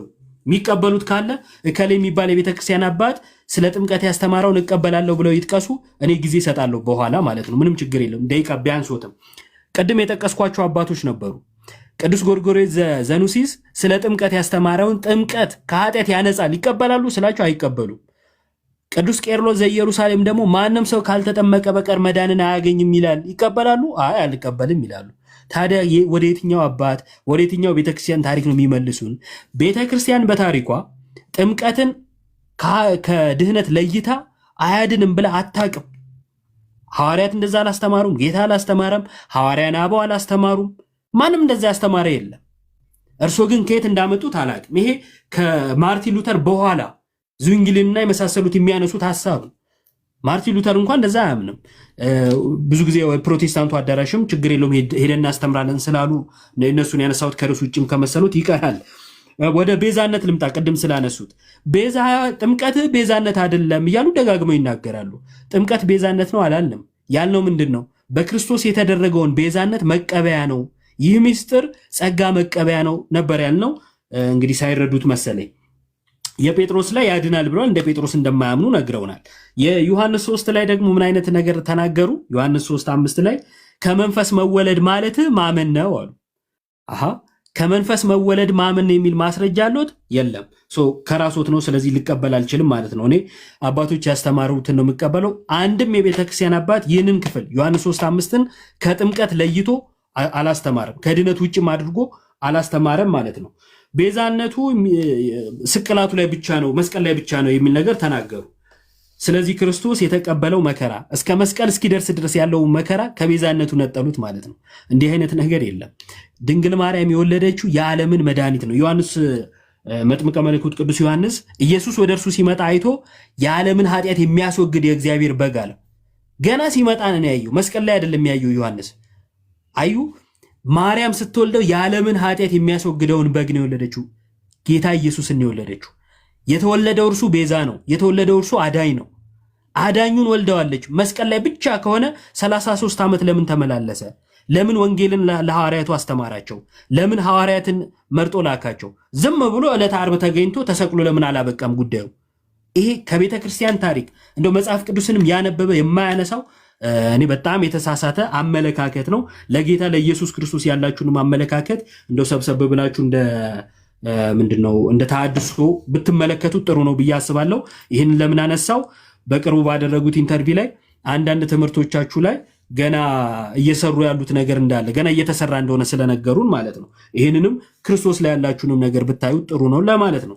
ይታደስ ይላሉ፣ ግን ወደኋላ ዘመን ስናይ እርሱ የኋለኛውን ዘመን ስለማይቀበሉት ማለት ነው። ስለዚህ ስለ ጥምቀት ያለው የቤተ ክርስቲያን ትምህርት ለኃጢአት ስርየት፣ ከክርስቶስ ጋር አንድ መሆን፣ አዲሱን ማንነት መልበስ፣ ክርስቶስን መልበስ ገላትያ 3:27 ላይ እንደሚለው ሆኖ ሲያበቃ እርሶና ተሐድሶ የሚለው ምንድነው እንቅስቃሴ እንዳጠቃላይ ይህንን ሁሉ የቤተክርስቲያን ትምህርት የቤተክርስቲያን አባቶችንም ትምህርት ተቃውሞ ጥምቀት ለኃጢአት ስርየት አይደለም የሚል ትምህርት ይዘዋል። ይህ ትልቅ ስህተት ነው። እግዚአብሔር ያክብርልኝ። እሺ ዮሐና እናመሰግናለን። እሺ ቃና ማይኮትን ያንሷትና 5 ደቂቃ አለዎት። እንደየዋ ማጠቃለያ ይሰጣሉ። የመጨረሻችሁ ነው ይሄ ማጠቃለያ። አመሰግናለሁ። ሁላችሁም ከታችም ሁናችሁ በዛ በላችሁ የምትከታተሉ እዚህም ያላችሁ እህት ወንድሞቼ እግዚአብሔር ይባርካችሁ። እንደናንተ አመለካከት የጌታ ጥምቀት ለራሱ ደህንነት ነው በ30 ዓመቱ ስል አይደለም የሚል እና ለራሳችን ለኛም ጭምር እንደሆነ ተደርጎ ተሰጥቷል። ይሄ በፍጹም ስህተት ነው። ኢየሱስ ክርስቶስ ለራሱ የሆናቸው ነገሮች በፍጹም ሰውነቱ ሊተገብራቸው ሊሆናቸው የሚገቡ ነገሮች ያደረጋቸው ናቸው። ለቤዛነት አይደሉም። እንደ ሰው እንደ አንድ አገልጋይ ጾመ፣ ጸለየ፣ ለአገልግሎት ወጣ። ልክ ይሄ መርህ ነው፣ የአንድ አገልጋይ መርህ ነው። ያንን ነው ኢየሱስ ክርስቶስ ያደረገ። አምላክ ስለሆነ ይሄ ያስፈልገው ነበረ ምናምን፣ ፍጹም ሰው ስለሆነ ደግሞ ያስፈልገዋል። አምላክነቱን ሊጠቀምበት አይደለም የተገለጠው፣ በፍጹም ሰውነት በጸጋ ነው እንደውም ኢየሱስ የተገለጠው። የእግዚአብሔር መንፈስ በእኔ ላይ ነው፣ ለድሆች እንዲህ አደርግ ዘንድ፣ የታሰሩትን ፈታ ዘንድ፣ ነፃነት ሰጥ ዘንድ ቀብቶኛል በማለት እንደ አንድ ነቢይ ነው ኢየሱስ ክርስቶስ ራሱን የገለጠው እንጂ አምላክ ስለሆነ በአምላክነቴ ብሎ አልተናገረም። ስለዚህ በፍጹም ሰውነት መጾም ከሆነ መጸለይ ከሆነ መፍራት መቃተት ከሆነ አድርጎታል። እንደ አንድ አገልጋይ እንደ አንድ ፍጹም ሰው መገለጫዎቹ ሆነዋል። ሁለተኛ ኢየሱስ ክርስቶስ ከጲላጦስ አደባባይ እስከ ቀራንዮ ድረስ የሄደበትን ከንቱ አድርጎታል። ከቤዛነት አግልለዋል። ቀራንዮ ላይ ብቻ ያለችውን ነገር ነው ያደረገ። አዎ ምክንያቱም አንድ በግ ለመስዋዕት ከመንጋው መካከል ሲወሰድ በጉ ተይዞ ታስሮ እየተገረፈ እየተገፋ ነው ከሚያሰወው ቦታ የሚደርሰው። በጉ ትክክለኛ ኃጢአተኛው ሰው እጁን ጭኖበት ካህኑ አርዶት ነው የኃጢአት ስርየት የሚከናወነው። ልክ ኢየሱስም የእግዚአብሔር በግ በራሱ ክህነት ራሱን ኢየሱስ ክርስቶስን ሰውቷል። እዚያ ላይ ነው መስዋዕትና ክህነት የተጠናቀቀው እንጂ ካህን በሌለበት ኢየሱስ ክርስቶስ ከወዲሁ ገና ከዚህ ከታች ጀምሮ መስዋዕት ሆኖ ነበረ የሚል ትምህርት የለም። መስዋዕቱም ክህነቱም እነ ጳውሎስም የገለጹት በዕብራውያን መልእክት ደጋግመው እዚያ ላይ ነው የተከናወነው። ስለዚህ ይሄንንም ቤተክርስቲያኒቱም አልተገነዘበችውም። እዚህ ውስጥ እየተከራከርከኝ ያለው ወንድሜም አላየው። ሌላው ጥምቀት ቤዛ አይደለም ግን ያድናል እያልክ ነበር ስትሟገተኝ የነበረው። ጥምቀት ያድናል የሚሉ ጥቅሶችን አሳይተኛል። ቤዛ ነው ወይ ስልህ አይ ቤዛማ ብለህ ደግሞ ቤዛነትን ለክርስቶስ ብቻ። ስለዚህ ማዳንና ቤዛነት ምን ማለት ነው የሚለውን ለማብራራት ጊዜ ጥረት ይሁን ወይም ደግሞ ነገሩ ከብዶህ አልታወቀም ታልፏል። ጸጋ መቀበያ ነው ብለሃል። ጥምቀት የጸጋ መቀበያ አይደለም፣ እምነት ነው የጸጋ መቀበያ። ላመኑት እነዚህ ምልክቶች ይከተሏቸዋል ነው እንጂ ለተጠመቁት የሚል ቃል የለም። ላመኑት እነዚህ ምልክቶች ይከተሏቸዋል። ጴጥሮስ ገና አፉን ከፍቶ እየተናገረ ያለ መንፈስ ቅዱስ ወረደባቸው ነው የሚለው። ከዚያ በኋላ ነው ጥምቀት የመጣው። ሐዋርያው ቅዱስ ጴጥሮስ በሰበከባቸው ቦታዎች፣ ጳውሎስ በሰበከባቸው ቦታዎች የጸጋ ስጦታዎች ከጥምቀት በፊት ሲገለጡ ይታያሉ። ስለዚህ ጥምቀት የጸጋ መቀበያ ነው ያልከው የትኛው ጸጋ? ጌታችን በጳውሎስ መልእክታትም ይሁን በሐዋርያት ሥራ የተገለጡት የጸጋ ስጦታዎች የት ላይ ነው ጥምቀትን ተከትለው የተገለጡት? ስለዚህ ለዚህ እንደው ምንም ማስረጃም የለህም፣ የሌለ ነገር ነው ያመጣው። ይሄ ትክክል አይደለም። ምናልባት ካለ እንግዲህ እንጃ። ሌላው እንግዲህ እኔ አሁን ወንድሜ እዮባ እና ሌሎቻችሁ ትኩረት እንድትሰጡልኝ የምፈልገው ኢየሱስ ክርስቶስ መድኃኒታችን እግዚአብሔር ውረድ ተወለድ ብሎ ሲልከው በመስቀል ላይ እንዲውል ሲልከው መምጫ መንገዶች አሉት። ሁሉ ነገሩ በፕሮግራም የታጨቀ ነው። ነቢዩ ኢሳይያስ እንኳን አስቀድሞ እንደ አንድ ወንጌላዊ ልክ መከራ ሲቀበል ካጠገብ እንዳለው ሆኖ እንደ ዮሐንስ ወንጌላዊና እንደ እመቤታችን ከእግረ መስቀሉ እንደነበረ ሆኖ ደቀቀ፣ ቆሰለ፣ ተሰቃየ። የእግዚአብሔር ተግሣጽ በእርሱ ላይ ነበረ። ብዙ ነገሮችን ኢሳይያስ 53 ላይ በጣም አምስተኛ ወንጌላዊ ተብሎ እስኪጠቀስ ድረስ ነገረ መስቀሉን በሚገባ በትንቢት መልክ ሳይሆን በአወንታዊ በድርጊታዊ ገልጾታል። አሁን ነብዩ ኢሳይያስ ከዚያ ላይ ሆኖ ይህንን ሲናገር እዚያ ላይ ቤዛነት ተከናወነ ማለት አይደለም። ሕፃን ተወልዶልናል ብሎ እንደተወለደ አድርጎ ሲናገር እዚያ ላይ ተከናወነ ማለት አይደለም። ሂደት አለው። ተስፋው ገና የሴቲቱ ዘር የእባቡን ራስ ይቀጠቅጣል ተብሎ ዘፍጥረት 3:15 ላይ ሲነገር ተስፋው እየተጠበቀ እየመጣ ነው። ዘመኑ ሲደርስ የዘመኑ ፍጻሜ በደረሰ ጊዜ ግን ይሄ ነገር ተከናወነ። ጨርሰዋል። ቃና ሰዓት ጨርሰዋል። እናመሰግናለን። ምናልባት አሁን የሚቀረው ከእርስዎም ወገን የሚጠይቅ ሰው ገሌ ግባ ብለው ገብቶ ኢዮባን መጠየቅ ይችላል። ከኛም ወገን ደግሞ እኛ አንዳችንን ጠይቀውታለን ማለት ነውና እንደዛ አድርገን ያልቃል። ፈቃደኛ ከሆናችሁ ትስማማላችሁ? ቃና ይስማማሉ? እኔ እሱ የሚያስገባው ሰው ካለ ያስገባ። እኔ እገሌ የምለው ሰው እንግዲህ እዚህ ውስጥ እዚህ እንትኑ ኮሜንታተሩ ወይም ደግሞ ሞዴሬተሩ እኔ ስላልሆንሁኝ እዚያ ውስጥ ያለውን ሰው እመለየው የማውቀው ሰው ስለሌለኝ ችግር የለውም። እኔ ያስገባለሁት አለው። ምናልባት አይ ይኸውልህ ይሄን ፕሮቴስታንት ከሆነ እንደ ፕሮቴስታንት አቋም ሊናገር ስለሚችል በእኔ ፋንታ ልታስገባው አትችልም። በጥምቀት ዙሪያ ላይ ችግር የለውም። በጥምቀት ዙሪያ ላይ ተመሳይ ትምህርት የላችሁም ማለት ነው ከአብዛኞቹ ፕሮቴስታንቶች ጋር? አላውቅም፣ የነሱን አላውቅም። ስለራሴ ነው እየተናገርኩ የዋልኩት፣ ስለራሴ ስለተሐድሶ ነው። ከነሱ ጋር የሚመሳሰል ቢኖር አሁን እኮ ከኦርቶዶክስ ጋር ፕሮቴስታንት የሚመሳሰልበት አለው፣ የሚለያይበትም አለ። በልዩነቱ ነው ልዩነት ያለው። ስለዚህ ወይ ካልሆነ እርስዎን መጠየቅ ይችላሉ ማለት ነው። እንደዛ ከሆነ በሐሳብ ግን የቃናን ትምህርት የምትስማሙ ካላችሁ አይ ቲንክ ከስር ተሐድሶችን እያየሁ ነበረ ቃናና እንደዛ አይነት ለምሳሌ ማን አንድ ቁጥር ሊጽፉልኝ ይችላሉ። ለምሳሌ ካሉ ወጥተው ካልሆነ ስም እንዳልሳሳት ደቂቀ እስጢፋኖስ የሚል አይቻለሁ መሰል አንድ ተሐድሶ የሚልም አይቻለሁ። አይ ካላችሁ አንድ ቁጥር ጻፉ፣ አንድ ቦታ እንልቀቅላችሁና ግቡ። አይ አሪፍ ነው እየገለጹት ያለው ጥሩ ነው እንደዚህ የሚሉ አንድ ሁለት ልጆች አይቼ ነበር፣ አንድ ሁለት ሰዎች። አይ እነሱ ምናልባት ከሌላ ቤተ እምነትም የሆኑ ነገር ግን ሐሳቡ የተመቻቸው ሊሆኑ ይችላሉ። ሜቢ የእርስዎን ትምህርት አብዛኛው ሰው አይቀበልም ማለት ነው እንዴ? እንደዛ መሰለኝ አሁን ሲነግሩኝ። ስለዚህ እንደዚህ እናድርግ። አንድ ሁለት ሰው ኦርቶዶክስም እኮ ማለት የሚቀበለኝ ያለ ፈርቶ ካልሆነ በስተቀር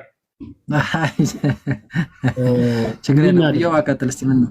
እሺ በቃ እናንተ የምትጠይቁ ጠይቁና እሳቸው እኔን ይጠይቁኛ። እንግዲህ ሰው ስለሌለ በዛም ጥሩ እውነት ለመናገር ጥያቄዎች እኔም አሉኝ አዋይ ሆኜ የቆየው ቢሆንም ግን ሜቢ አንድ ብዙ ጥያቄ ነው ያለኝ። 1 4 5 6 እንዴት እናድርግ? ቤተ ማርያም ማይካነሱ ምናልባት ጊዜ ካለ ብንጠይቃቸው ብዬ ነው። ዲያቆንም አለ ሜቢ ሊጠይቁ ይችላሉ። ግን ጥምቀት ላይ ባይረዝምና ያው በጣም ስለተወያዩ ማለት ነው። አሁን እንደተወያዩ በቁርባንም እንዲቀጥሉ ለምን የእኛ ቁርባንን የጌታ ስጋና ደምን ስለማይቀበሉ እዛ ላይም ከኢዮባ ጋራ አሁን በቃ ጥሩ ውይይት ነው የተካሄደው። በዚህ ወይ ቢቀጥሉ መልካም ነው እና ትምህርቱ በደንብ ቢገለጥ ወደ ቁርባን እንሄዳለን ማለት ነው። አጠር ብሎ ክርስቶፎሮስ እርሶ ይጠይቁ፣ በቃ ችግር የለውም። ምናልባት ዝም ብለን አጭር ነገር ትንሽ ቅድም የተምታታ ነገር እንደው የሰማው ስለመሰለኝ እንዲያጠሩ እሳቸውም ከማለትም አንጻር ነውና 1 4 ደቂቃ የሚሆነው ስጀ ጠይቂያቸው እንደተባለው ቅዱስ ቁርባን ላይ ደግሞ ብትቀጥሉ ደስ ይለናል እኛ ፈቃደኛ ከሆናችሁ። ኢዮባ ቀጣይ መዋየት ትችላለህ። እንደ አጋጣሚ አንድ ስራ ይዤ ከዛ አቁሜ ነው የመጣሁት። እውነት ለመናገር እሳቸው ሲገቡ ሳይና አይመስለኝም መቀጠል። ኦኬ ስለዚህ እንዴት ይሻላል? ቅዱስ ቁርባን ላይ እናንተ መቀጠል ትችላላችሁ። ጥሩ እሺ። እንደዛ ከሆነ እንግዲህ እንደው ከይቅርታ ጋር እና ቤተ ማርያምም ዝም የተወሰኑ ጥያቄዎችን ቀለል ባለ መንገድ ላቅርብላቸውና እንግዲህ ውይይቱን ወይ መለስ ብለን ደግሞ ማየት የሚጠበቅብናል ብዬ አስባለሁ። እንደዛ እናድርግ። 4 ደቂቃ ያህል ጠይቀውትና ከዛ ዮባንም መጠየቅ ይችላሉ። እርሶ ቃና እንትኑት ማይኮትን ያንሱና ሰማውታለሁ አይደል? እሺ ጥሩ እሺ ኦኬ ቆይ ደቂቃውን አላስጀመርኩም። ለመዳን የሚያስፈልገው ማመን ብቻ ነው ብለው ነው የሚያምኑት ወይስ ማመንና መጠመቅ?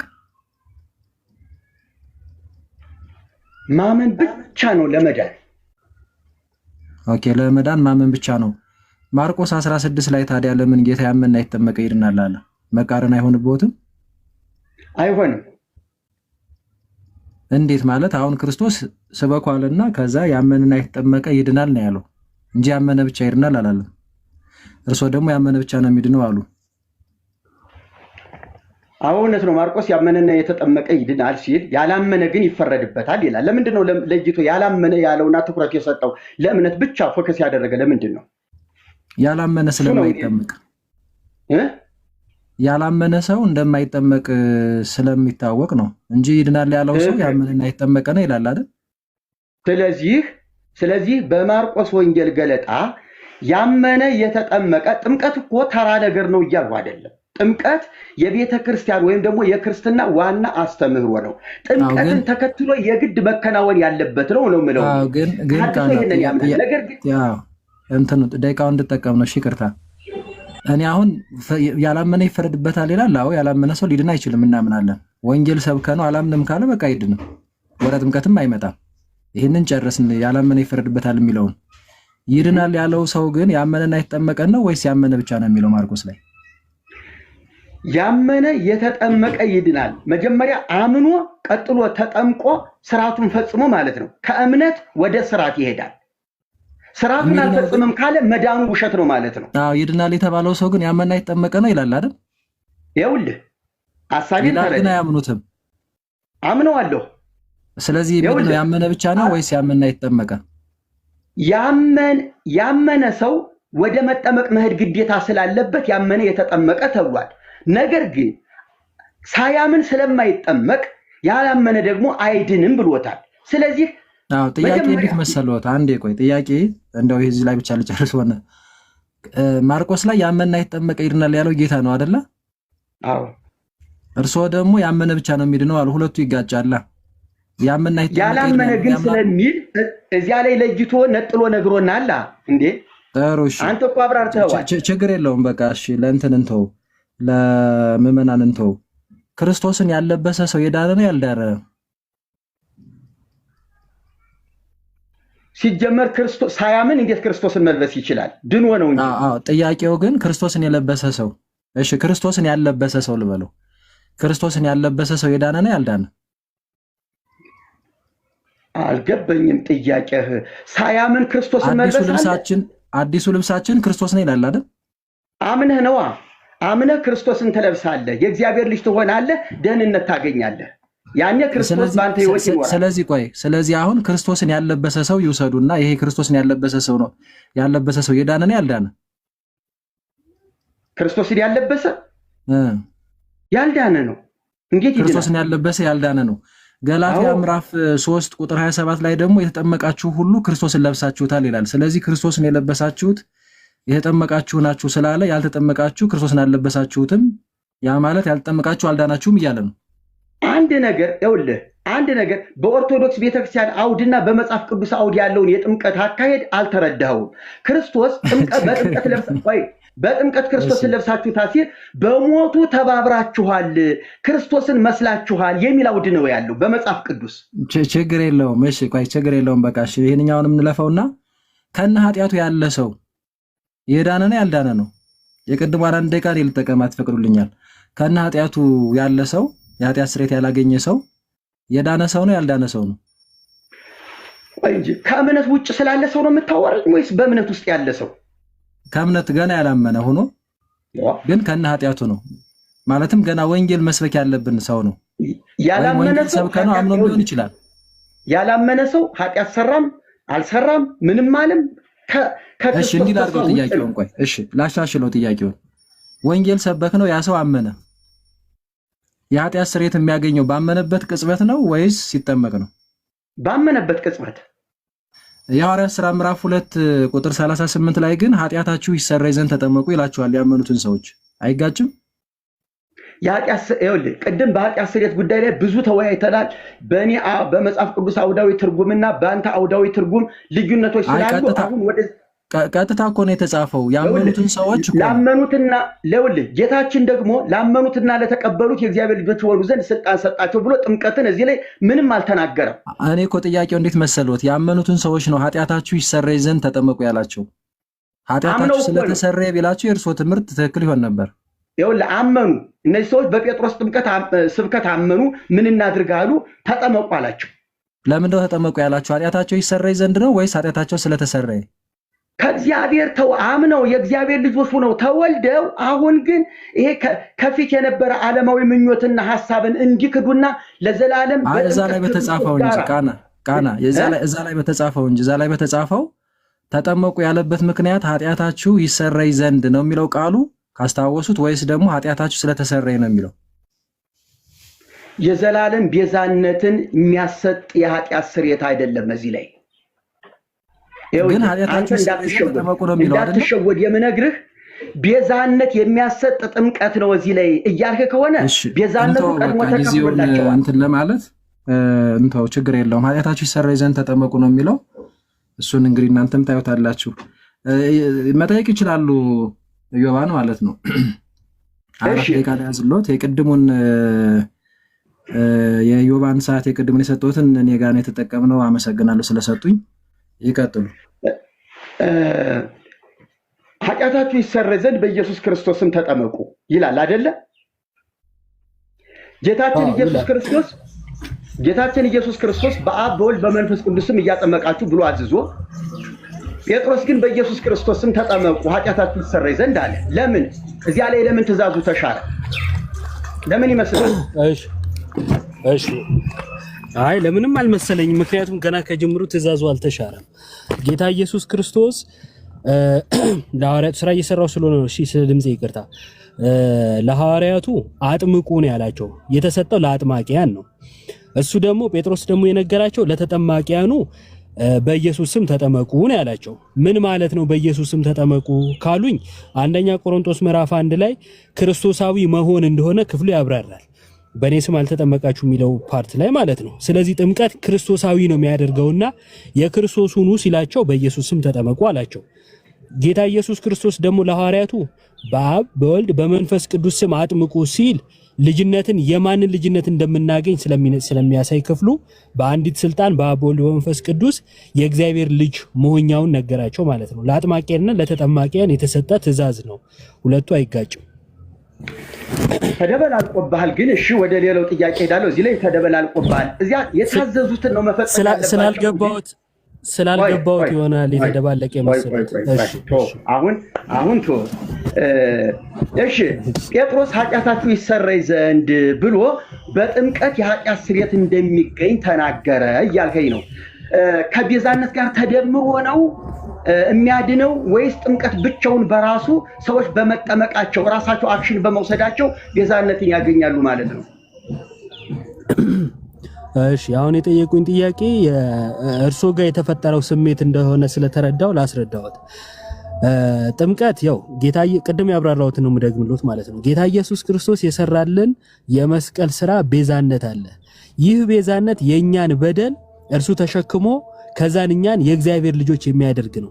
ይሄንን እንዴት ነው የምናገኘው ነው? አዩ ሰው አጥቶት የነበረውን የእግዚአብሔር ልጅነት የእግዚአብሔር ልጅ አንድያ የእግዚአብሔር ልጅ ሰው ሆነና ሰዎችን የእግዚአብሔር ልጆች እንዲሆኑ አደረጋቸው። ታዲያ እንዴት ነው የእግዚአብሔር ልጅነት የሚገኘው? እንዴት ነው የኃጢአት ስርየት የሚገኘው? እንዴት ነው ክርስቶሳዊ መሆን የሚገኘው የሚለውን ደግሞ ጌታ ሲናገር በማቴዎስ ወንጌል በዮሐንስ ወንጌል ምዕራፍ 3 ላይ ሰው ዳግመኛ ከውሃና ከመንፈስ ካልተወለደ በቀር ወደ እግዚአብሔር መንግስት ሊገባ አይችልም ማለት። ስለዚህ ያ በመስቀል የተደረገውን ቤዛነት የምናገኘው በሚስጥራቱ በኩል ነው። በጥምቀት ክርስቶሳዊ እንሆናለን። ያ ቤዛነት የሚሰራው እኛ ላይ ስንጠመቅ ነው። ያንን ቤዛነት መቀበያ ነው ማለት ነው። ስለዚህ እስክንጠመቅ ቤዛነቱ አይሰራም። አዎ ሳንጠመቅ እንዴት ቤዛነት እናገኛለን? ያላመነ ያልተጠመቀ ሲጀመር እኮ አህዛብ ከመባል ውጪ አይደለም። ኢየሱስ በመጠመቅ ቤዛነት ሰጥቶናል። እኛ በመጠመቅ ፍጹም እናደርገዋለን ማለት ኢየሱስ በመጠመቅ ማለት እኛ በመጠመቅ ኢየሱስ በቤዛነቱ አዳነን። እስከ የት ድረስ ስንት ፐርሰንት እንደሄደልን አላውቅም። እኛ ደግሞ በመጠመቅ እንፈጽመዋለን።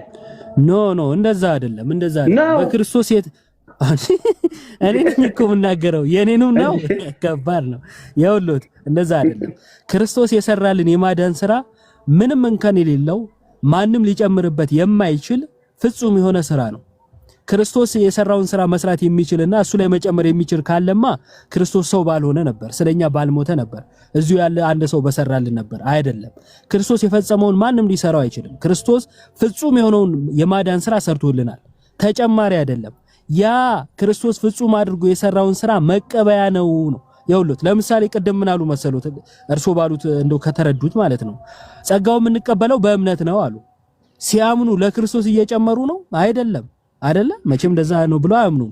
እንደዛ ካላመኑ እርሶ ሲያምኑ ለክርስቶስ እየጨመሩ ካልሆነ እኔ ስጠመቅ ለምንድን ነው ለክርስቶስ የሚጨምር የመሰሉት? ስለዚህ ስህተት ነው። መቀበያ እንጂ መጨመር አይደለም። እሺ ይቀጥሉ። ጥምቀት ጸጋ መቀበያ ነው ብለሃልና እንዴት ነው ጸጋ የምንቀበልበት ማስረጃ አለህ? አዎ በሮሜ ምዕራፍ 6 ላይ ከክርስቶስ ጋር በሞቱና በትንሳኤው የምንመስልበት እንደሆነ ይናገራል። የተጠመቃችሁላችሁ ክርስቶስን ምን ብላችሁታል? ለብሳችሁታል። ገላትያ ላይ ይህን ይናገራል። ስለዚህ ጥምቀት ክርስቶስ በመስቀል ላይ ያደረገልንን ያንን ቤዛነት መቀበያ መሆኑን የምናውቀው በሞትና በትንሳኤው የምንመስልበት ወይም አንድ የምንሆንበት እንደሆነ ስለተነገረን ነው። አልሄደም መልሶ አልተመለሰልኝም። እርሶ ውስጥ ያለውን ልመልስ አልችልም። እርሶ ውስጥ ያለውን ሳይሆን እንደ መጽሐፍ ቅዱስማ ይኸውልህ፣ ለምሳሌ መጽሐፍ ቅዱስ ላይ ያለውን ሐሳብ የተረዱበት መንገድ የእርሶ መንገድ ማለት ሰዓቶትን ስለጨረሱ ምን አንዴ ላብራራለሁ። ሰዓቶትን ጨርሰዋል። የጥያቄዎትን በዚሁ መቀጠል ነው። እሺ በቃ ጨረስኩሽ። እሺ ጨርሻለሁ። ሰላማዊ እንዲሆን አሪፍ ነው። ምናልባት የተጠያየቅንም መቀጠል እንችላለን። ባይዙ ቃና ጋር እነ ቤተ ማርያምም ተም የሚኖረዋል ጥያቄ እኔም ይኖረኛል።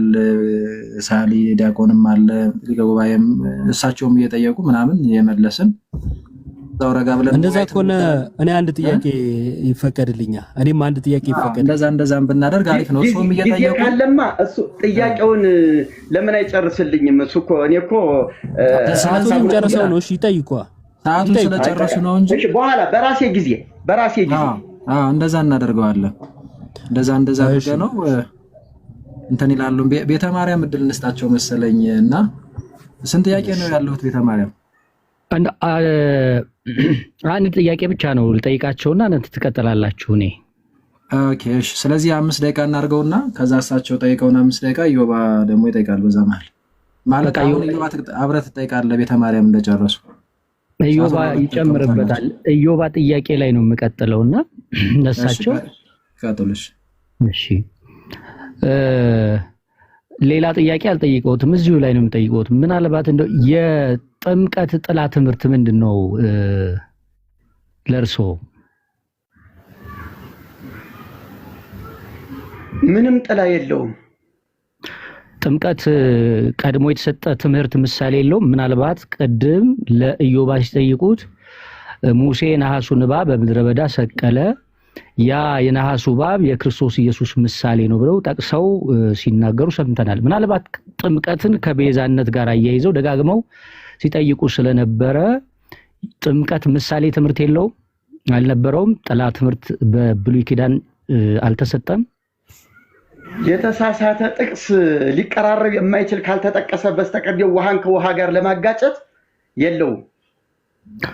በጣም ጥሩ። ሐዋርያው ቅዱስ ጳውሎስ ግን ጥምቀት ምንድነው ግዝረት በጥምቀት እንደተተካ ይናገራል እና ለአብርሃም ተሰጥቶ የነበረው ኪዳን ምንድነው ያደርግ የነበረው? ምትክ የሚል ነገር የለውም። ምትክ እስኪ የሚል ያውጡና ያሳዩኝ። አሳየውታለሁ። አይ ምናልባት ግዝረት ለምሳሌ እንደ ጥምቀቱ ነው ያገለግል አልነበረም? አያገለግልም። ራሱን የቻለ ሌላ ኪዳን ነው። ኦኬ። መጽሐፍ ቅዱስ ላይ አብርሃም በሰውነቱ ግዝረትን ተሸክሟል አይደል? አዎ። የተገዘሩ ሰዎች ምንድን ነበር የሚሆኑት? የተስፋው ቃል አባል ይሆናሉ። የአብርሃም ልጆች ይባላሉ። አዎ። ስለዚህ ግዝረት በጥምቀት አልተተካም። ምትክ የሚል ቃል ያውጡልኝና ያንብቡ። እሺ ኢዮባ ታነብላችኋለህ። በጣም ሁለተኛውን ጥያቄ ልጠይቀውት ይውጣና እንየውና ወደ ሁለተኛው እንሄዳለን። እኔም አውጥቼ ቆይ ጥያቄ ሊጨርስ ልጠይቀውትና ባይደራረብ እሱ ያብራራሉ። ግድ የለም። ለምሳሌ የጌታችን የኢየሱስ ክርስቶስ መስዋዕትነት ወይም ደግሞ መስዋዕት መሆን ጥላ ትምህርት እንዳለው ሲጠቅሱ ነበር አይደል? አዎ። እሺ የመስዋዕቱ ምትክ ምንድን ነው በአዲስ ኪዳን? እነዚያ የእንስሳ መስዋዕት ነበራቸው። ክርስቶስ ግን አማናዊ መስዋዕት ነው። ኦኬ። ስለዚህ ያ በመቅደስ ይደረግ የነበረው መስዋዕት ጥላ ሆኖ አገልግሏል። አዎ ኦሪት ሰመርሃተነ ለኀበ ክርስቶስ ስለሚል ልክ ነው። መልካም። እሺ ኢዮባ ቀጥል። ግዝረት በጥምቀት እንደተተካ ጥቀስና ሐሳብህን ቀጥል።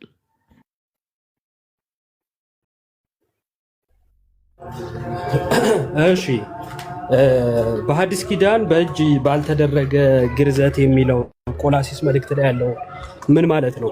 በእጅ ያልተደረገ ግርዘት አንብበው፣ ክፍሉን አውጣና አንብበው። ኦኬ እሺ፣ ውጪ ስለሆንኩኝ ነው። መክፈት ትችላለህ ክርስቶፎረስ?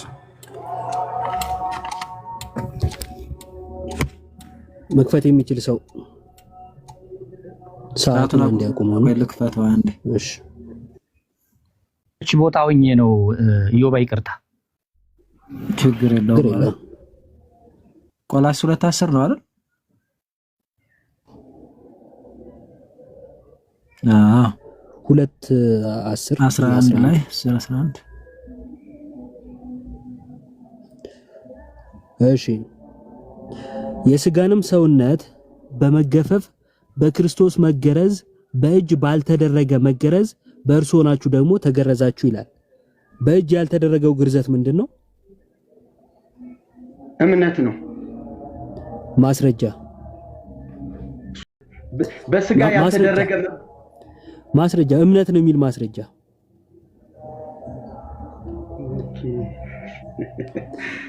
ይኸውልህ ጣራ ላይ አይገኝም እኮ። ቆይ ይኸውልህ፣ እሺ ይኸውልህ ማስረጃ አለት። አዳምጠኝ፣ እንደ ትልቅ ሰው እንነጋገር እንጂ ምትክ የሚል ቃል ነው የተነጋገር ነው። ምትክ የሚል ቃል አውጣና አንብብልኝ። ምሳሌ አይደለም የምፈልገው። እምነት ምሳሌ አይደለም የምፈልገው። የኔ ሰዓት ነው። አንዴ የኔ ሰዓት ስለሆነ እኔ ስጠይቅ ለምንድን ነው በስርዓት እንደ ትልቅ ሰው የሚሉኝ? እኔ እኮ በስርዓት ነው የጠየቁ። ማስረጃ ስጠይቅ እንደ ትንሽ ሰው አልጠየቅኩም መቼም አይደለ። እና ጥያቄን በቀጥታ ይመልሱልኝ። እምነት ነው የሚል ማስረጃ ያለዎት?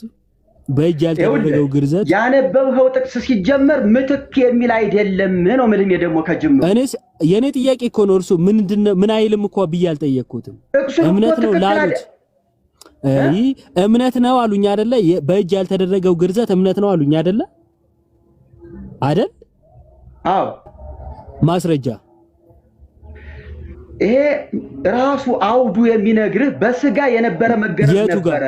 አውዱ የቱ ጋር? አውዱ የቱ ጋር? እምነት የሚለው እኮ የቱ ጋር ነው እምነት የሚለው? በስጋ የነበረ መገረዝ ነበር። አሁን ግን በመንፈስ ከሆነ መንፈስ የሚለው ምን ሊሆን ይመስልሃል አንተ ስትረዳው? መሰለኝ ነው። ቆይ አንዴ የኔ ጥያቄ ሰዓት ነው። መሰለኝ ከሆነ መሰለኝ ቢሉኝ ችግር የለውም፣ መሰላቸው ብዬ አልፍ ነበረ። ግን እምነት ነው ሲሉ ማስረጃ ያለዎት ስለመሰለኝ ነበር የጠየቁት። ችግር የለውም። ቀጥሎ ያለው ቁጥር ግን እንደዚህ ነው የሚለው። እና አንድ ነገር ጨርሶ ማንበብ ይጠቅማል። ስላላነበቡት መሰለኝ ከዚህ በፊት እንደዚህ ይላል። በጥምቀት ቆይ አንዴ ከፍ አድርግልኝ፣ አያይዤ ላንብብላችሁ ሌላ እንዳይመስላቸው። ትንሽ ከፍ ወደ ቁጥር 11 ማለት ነው። እሺ የሥጋንም ሰውነት በመገፈፍ በክርስቶስ መገረዝ በእጅ ባልተደረገ መገረዝ በእርሱ ሆናችሁ ደግሞ ተገረዛችሁ። በጥምቀትም በእምነት ይላል አይልም። ቀጥሎ የነገረ ምንድነው? በጥምቀትም ከእርሱ ጋር ተቀበራችሁ፣ በጥምቀት ደግሞ ከሙታን ባስነሳው በእግዚአብሔር አሰራር በማመናችሁ ከእርሱ ጋር ተነሳችሁ ነው የሚለው። ስለዚህ መገረዝ በጥምቀት እንጂ በእምነት አይልም። እሺ ቆይ አይ እዚህ ላይ ይኸውልህ ማስረጃ ይሁን። ቆይ አንዴ የኔ ጥያቄ ሰዓት ነው። ወደ ቀጣይ ጥያቄ ልለፍ፣ ሰዓቴ ስላላለቀ። እሺ ቀጣዩ ጥያቄ ጥምቀት ለኃጢአት ስርየት አይደለም ብለው ቅድም ተናግረዋል። የሐዋርያት ሥራ ምዕራፍ 22ን በዛው አውጣልኝ ክርስቶፎረስ። የሐዋርያት ሥራ ምዕራፍ 22 ቁጥር 16ን አንዴ ያነቡልኛል እርሶ? አንሙት። እኔ ስራ እየሰራሁ ነው እንዴ መጽሐፍ ቅዱስ ላይ እየተወያየን ሌላ ስራ። እሺ እየሰማሁህ ነው እንዴ? ስራዬን አልሰራም እንዴ? እሺ አይ ባለ ብዙ ጸጋ ነው። እየተወያዩም ሌላ ነገር ይሰራሉ። ደስ ይላል። እኔ ካንተ ጋር ነኝ። ያንተን ነገር ነው የምመዘግበው። እሺ ይመዝግቡ። እንደዚህ ይላል ቁጥር 16 አሁንስ ለምን ትዘገያለህ? ተነሳና ስሙን እየጠራ ተጠመቅ፣ ከኃጢአትህም ታጠብ አለው። መቼ ነው ያመነው? ሳኦል መቼ ነው ያመነው? መብረቁ የወረደበት ጊዜ። እሺ በደማስቆ መንገድ ማለት ነው። ከ3 ቀን በፊት አይደል? አዎ። የኃጢአት ስርየት አግኝቷል ባመነ ጊዜ። ምን ልታዘዝ ባለ ጊዜ ጌታን ተቀብሎ ልጅነትን አግኝቶ ነው ወደ ጥምቀት የሄደው። ልጅነትን ያገኘው የኃጢአት ስርየት አግኝቶ ነው? በእምነት ነው ያገኘው እኮ። ስለዚህ በደማስቆ መንገድ ሲያምን የኃጢአት ስርየት አገኘው ወይስ አላገኘው? ይኸውልህ በእምነት አመነና ዳነ። በቃ ደንን የዘላለም አገኘ። የኃጢአት ስርየትን ባመነ ቅጽበት አግኝቶታል ወይስ አላገኘውም? የኃጢአት ስርየት እስካሁን ባደረጋቸው ጥፋቶችና ስህተቶች ይቅርታ ጠይቆ በመታጠብ የሚያገኘው የኃጢአት መንጻት ነው። እሱ ደህንነት የዘላለም ቤዛነት አይደለም እኮ። የኃጢአት ስርየት ያገኘው በደማስቆ መንገድ ላይ ነው ወይ ነው? ምን አይደለም ብያለሁትም። የሆነው ነው። አዳዲስ ሰዎች እየተፈጠራችሁ ጥያቄውን እንደገና እንትን አይደለም። አንዴ ቆይ እንዴ ለምን የኔ ጥያቄ ሰዓት ላይ እንዲሆን አይጠበቅቦትም? እኔ በስርዓት ነው የተጠየቁት። ቅድም እየተጠየቅኩ አይደል እንዴ እኮ እኔ በስርዓት ተጠይቄ እኮ ነው የጠየቅኩት እንጂ እኮ ውለታ እየዋሉልኝ አይደለም አይደል? እርሶም እየጠየቁ እኔም እየጠየቅኩት ነው። በስርዓቱ እንደጀመርነው እንጨርስ። ቆይ አንዴ የኃጢአት ስርየት እንደ አዲስ አልመጣሁም። አንዴ የኃጢአት ስርየት ያገኘው በደማስቆ መንገድ ነው ወይስ አይደለም? በደማስቆ መንገድ ምን ላደርግ ትወዳለህ ብሎ ባለ ጊዜ አመነ፣ የዘላለም ሕይወት አገኘ። የኃጢአት ስርየትስ አታስጨርስም አንተ። አራስ ጨርሳለሁ። ታው የኃጢአት ስርየትስ አገኘ አላገኘም? እኔ ጠየቅኩት የኃጢአት ስርየት ብዬ ነው። እኔ ጠየቅኩትን ላለመመለስ እየሄዱ ስለሆነ ነው። የኃጢአት ስርየት ነው ጥያቄ። የኃጢአት ስርየት አገኘ። ይኸውልህ አንዴ ደቂቃም ስለጨረሳችሁ ስለሆነ ቀጥታ ጥያቄውን ብቻ ዳይሬክትሊ ይመልሱለት። ጳውሎስ የኃጢአት ስርየት ያገኘው ያኔ ባመነ ጊዜ አገኘው ወይስ አላገኘው? ጥያቄው ደማስቆ ላይ የዘላለም ሕይወት አገኘ። የኃጢአት ስርየትን ሲጠመቅ አገኘ። እሺ በጣም ጥሩ። ስለዚህ ሰው ባመነ ቅጽበት የኃጢአት ስርየት ሳያገኝ የዘላለም ሕይወትን አግኝቶ ከ3 ቀን በኋላ ነው የኃጢአት ስርየት ያገኘው ማለት ነው። ሰው ከነ ኃጢአቱ የዘላለም ሕይወት ያገኛል እያሉኝ ነው። አንድ ሰው እኮ አምኖ ንስሐ ይገባል ስለነበረበት ስለቆየበት በደሉ። ስለዚህ ሰው ከነ ኃጢአቱ የዘላለም ሕይወት ያገኛል አያገኝም? ካመነ ያገኛል። ከነ ኃጢአቱ ማለት ነው አይደል? ኃጢአት እያለበት ይኸውልህ ልጅነትን ሲቀበል እኮ ተቀብያለሁ ከነ ድካም። ጌታ እኮ ኑ ሸክማችሁ የከበደን ያሳርፋችኋለሁ ሲል እኮ ኃጢአት ከወዲያ ቀርቶ ንጹህ ሰው አይደለም የሄደለት። ከነ ኃጢአታችን እኮ ነው የተቀበለን። ከነ ኃጢአቱ የዘላለም ሕይወት አገኘ ወይ? ከነ ኃጢአቱ ማለት ነው። ስለዚህ በአዲስ ትምህርት እያገኘን ነው ጋይስ። ሰው ከነ ኃጢአቱ ስርየት ሳያገኝ ማለት ነው የዘላለም ሕይወት ያገኛል። ስለዚህ መዳን ከኃጢአት ሳይሆን ከምንድን ነው ማለት ነው? ከነ ኃጢአት ሆነ የዘላለም ሕይወት ከማግኘት ነው ብለዋል። እሺ ማንም የሚገራርሙ ትምህርቶች እየሰማን ነው። ይበቃቸዋል። እሳቸው ይጠይቁ። ፍርዱን ለተመልካችን ተው። ያው ሰማነውን ሰምተናል። ግራና ቀኙን ማለት ነው ይጠይቁ። ቆይ እንትኑን ዘግቼው ነው እንዴ? እሺ አንዴ እዮባ ይጠይቁ አይደል? አንተን ወይስ እኛን መልስላችሁ? አላህ ይጠይቁና እኛ እድል ስናገኝ እንጠይቃለን። ዘማርያም ጋራ ዘማርያም አሁን ያነበበውን ዘማርያምን እጠይቀዋለሁ።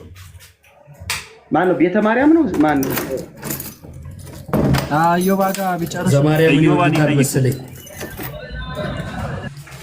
ኢዮባ ጋር ይጨርሱና ሶስት ደቂቃ ስለቆየ አሁን ሲያነጋግረኝ የነበረ ሰው ማን ነው? ዘማርያም አይደል? ኢዮባ ነው። አሁን ያው ኢዮብ ዘሚካኤል አይደለም። ቅድም ማን ላይ ገባው? ቤተ ማርያምን ነው። አይ ተወያዩ እኔ ስለሆንኩ የምጠየቀው እኔ ነኝ። እሺ እነሱ ተጠያቂ አይደሉም። ስለዚህ ከምትፈራው ላይ ተሻሻለህ። ጠይቁኝ ያልኩ ነው የሚሻሻል ማለት ነው። ጠይቁኝ እኮ ነው ያልኩት። እንዴት ነው አሁን እኛ እርሶን የጠየቅነው ከእርሶ ጎራ ሰው ስላልመጣ ነው። አይ አይደለም፣ እንደው እኔ ችግር የለም ከማናቸውም ጋር እነጋገራለሁ። ግን የጠየቀኝ ሰውዬ ያብራራልኝ ሰውዬ ለሱ ነበር ጥያቄው መጠየቅ ነበር። ምን አይነት ጥያቄ ቢጠይቁት ነው እንደዚህ ግራ የሆኑት? ይቀጥሉ፣ ለኢዮብ ይቀጥሉ። ጥያቄው ግራ ካጋባው ፊደሉም ዞር ካለ ይቅርታ እንጂ ኢዮብ ዘሚካኤልን ያወሩት ይቀጥሉ። እኔና እርሶ እኔና እርሶ ተወያይ ነን እና እነሱ ጥያቄ ያላቸው ለኛ እየጠየቁ ነበር።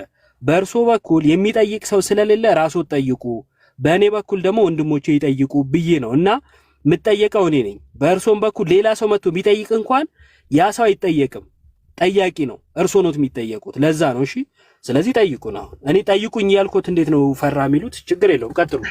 እሺ ግዝረት የጥምቀት ምትክ ነው ተብሏል። ምትክ ያነበባችሁ ጥቅስ ግን በንጽጽርና በምሳሌ የቀረበ እንጂ በምትክነት አይደለም። እንዴት ምሳሌን ምትክ አድርጋችሁ ትሰብካላችሁ? ይሄን አብራራልኝ።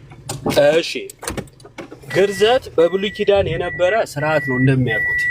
ለጥምቀት ጥላ ነው። ልክ በኖህ ዘመን እንደነበረው ውሃ እንዲሁም ደግሞ እስራኤላውያን በባህርና በደመና መካከል እንደማለፋቸው ልክ ቆሮንቶስ ላይ በባህርና በደመና መካከል ማለፋቸውን ጥምቀት እንዳለ ሁሉ እዚህም ጋር ግርዘቱ የጥምቀት ምሳሌ ነበር። ለዛ ነው ቀጥሎ ጥምቀትን አንስቶ የሚያሳየን ማለት ነው፣ ምሳሌ እንደነበረ።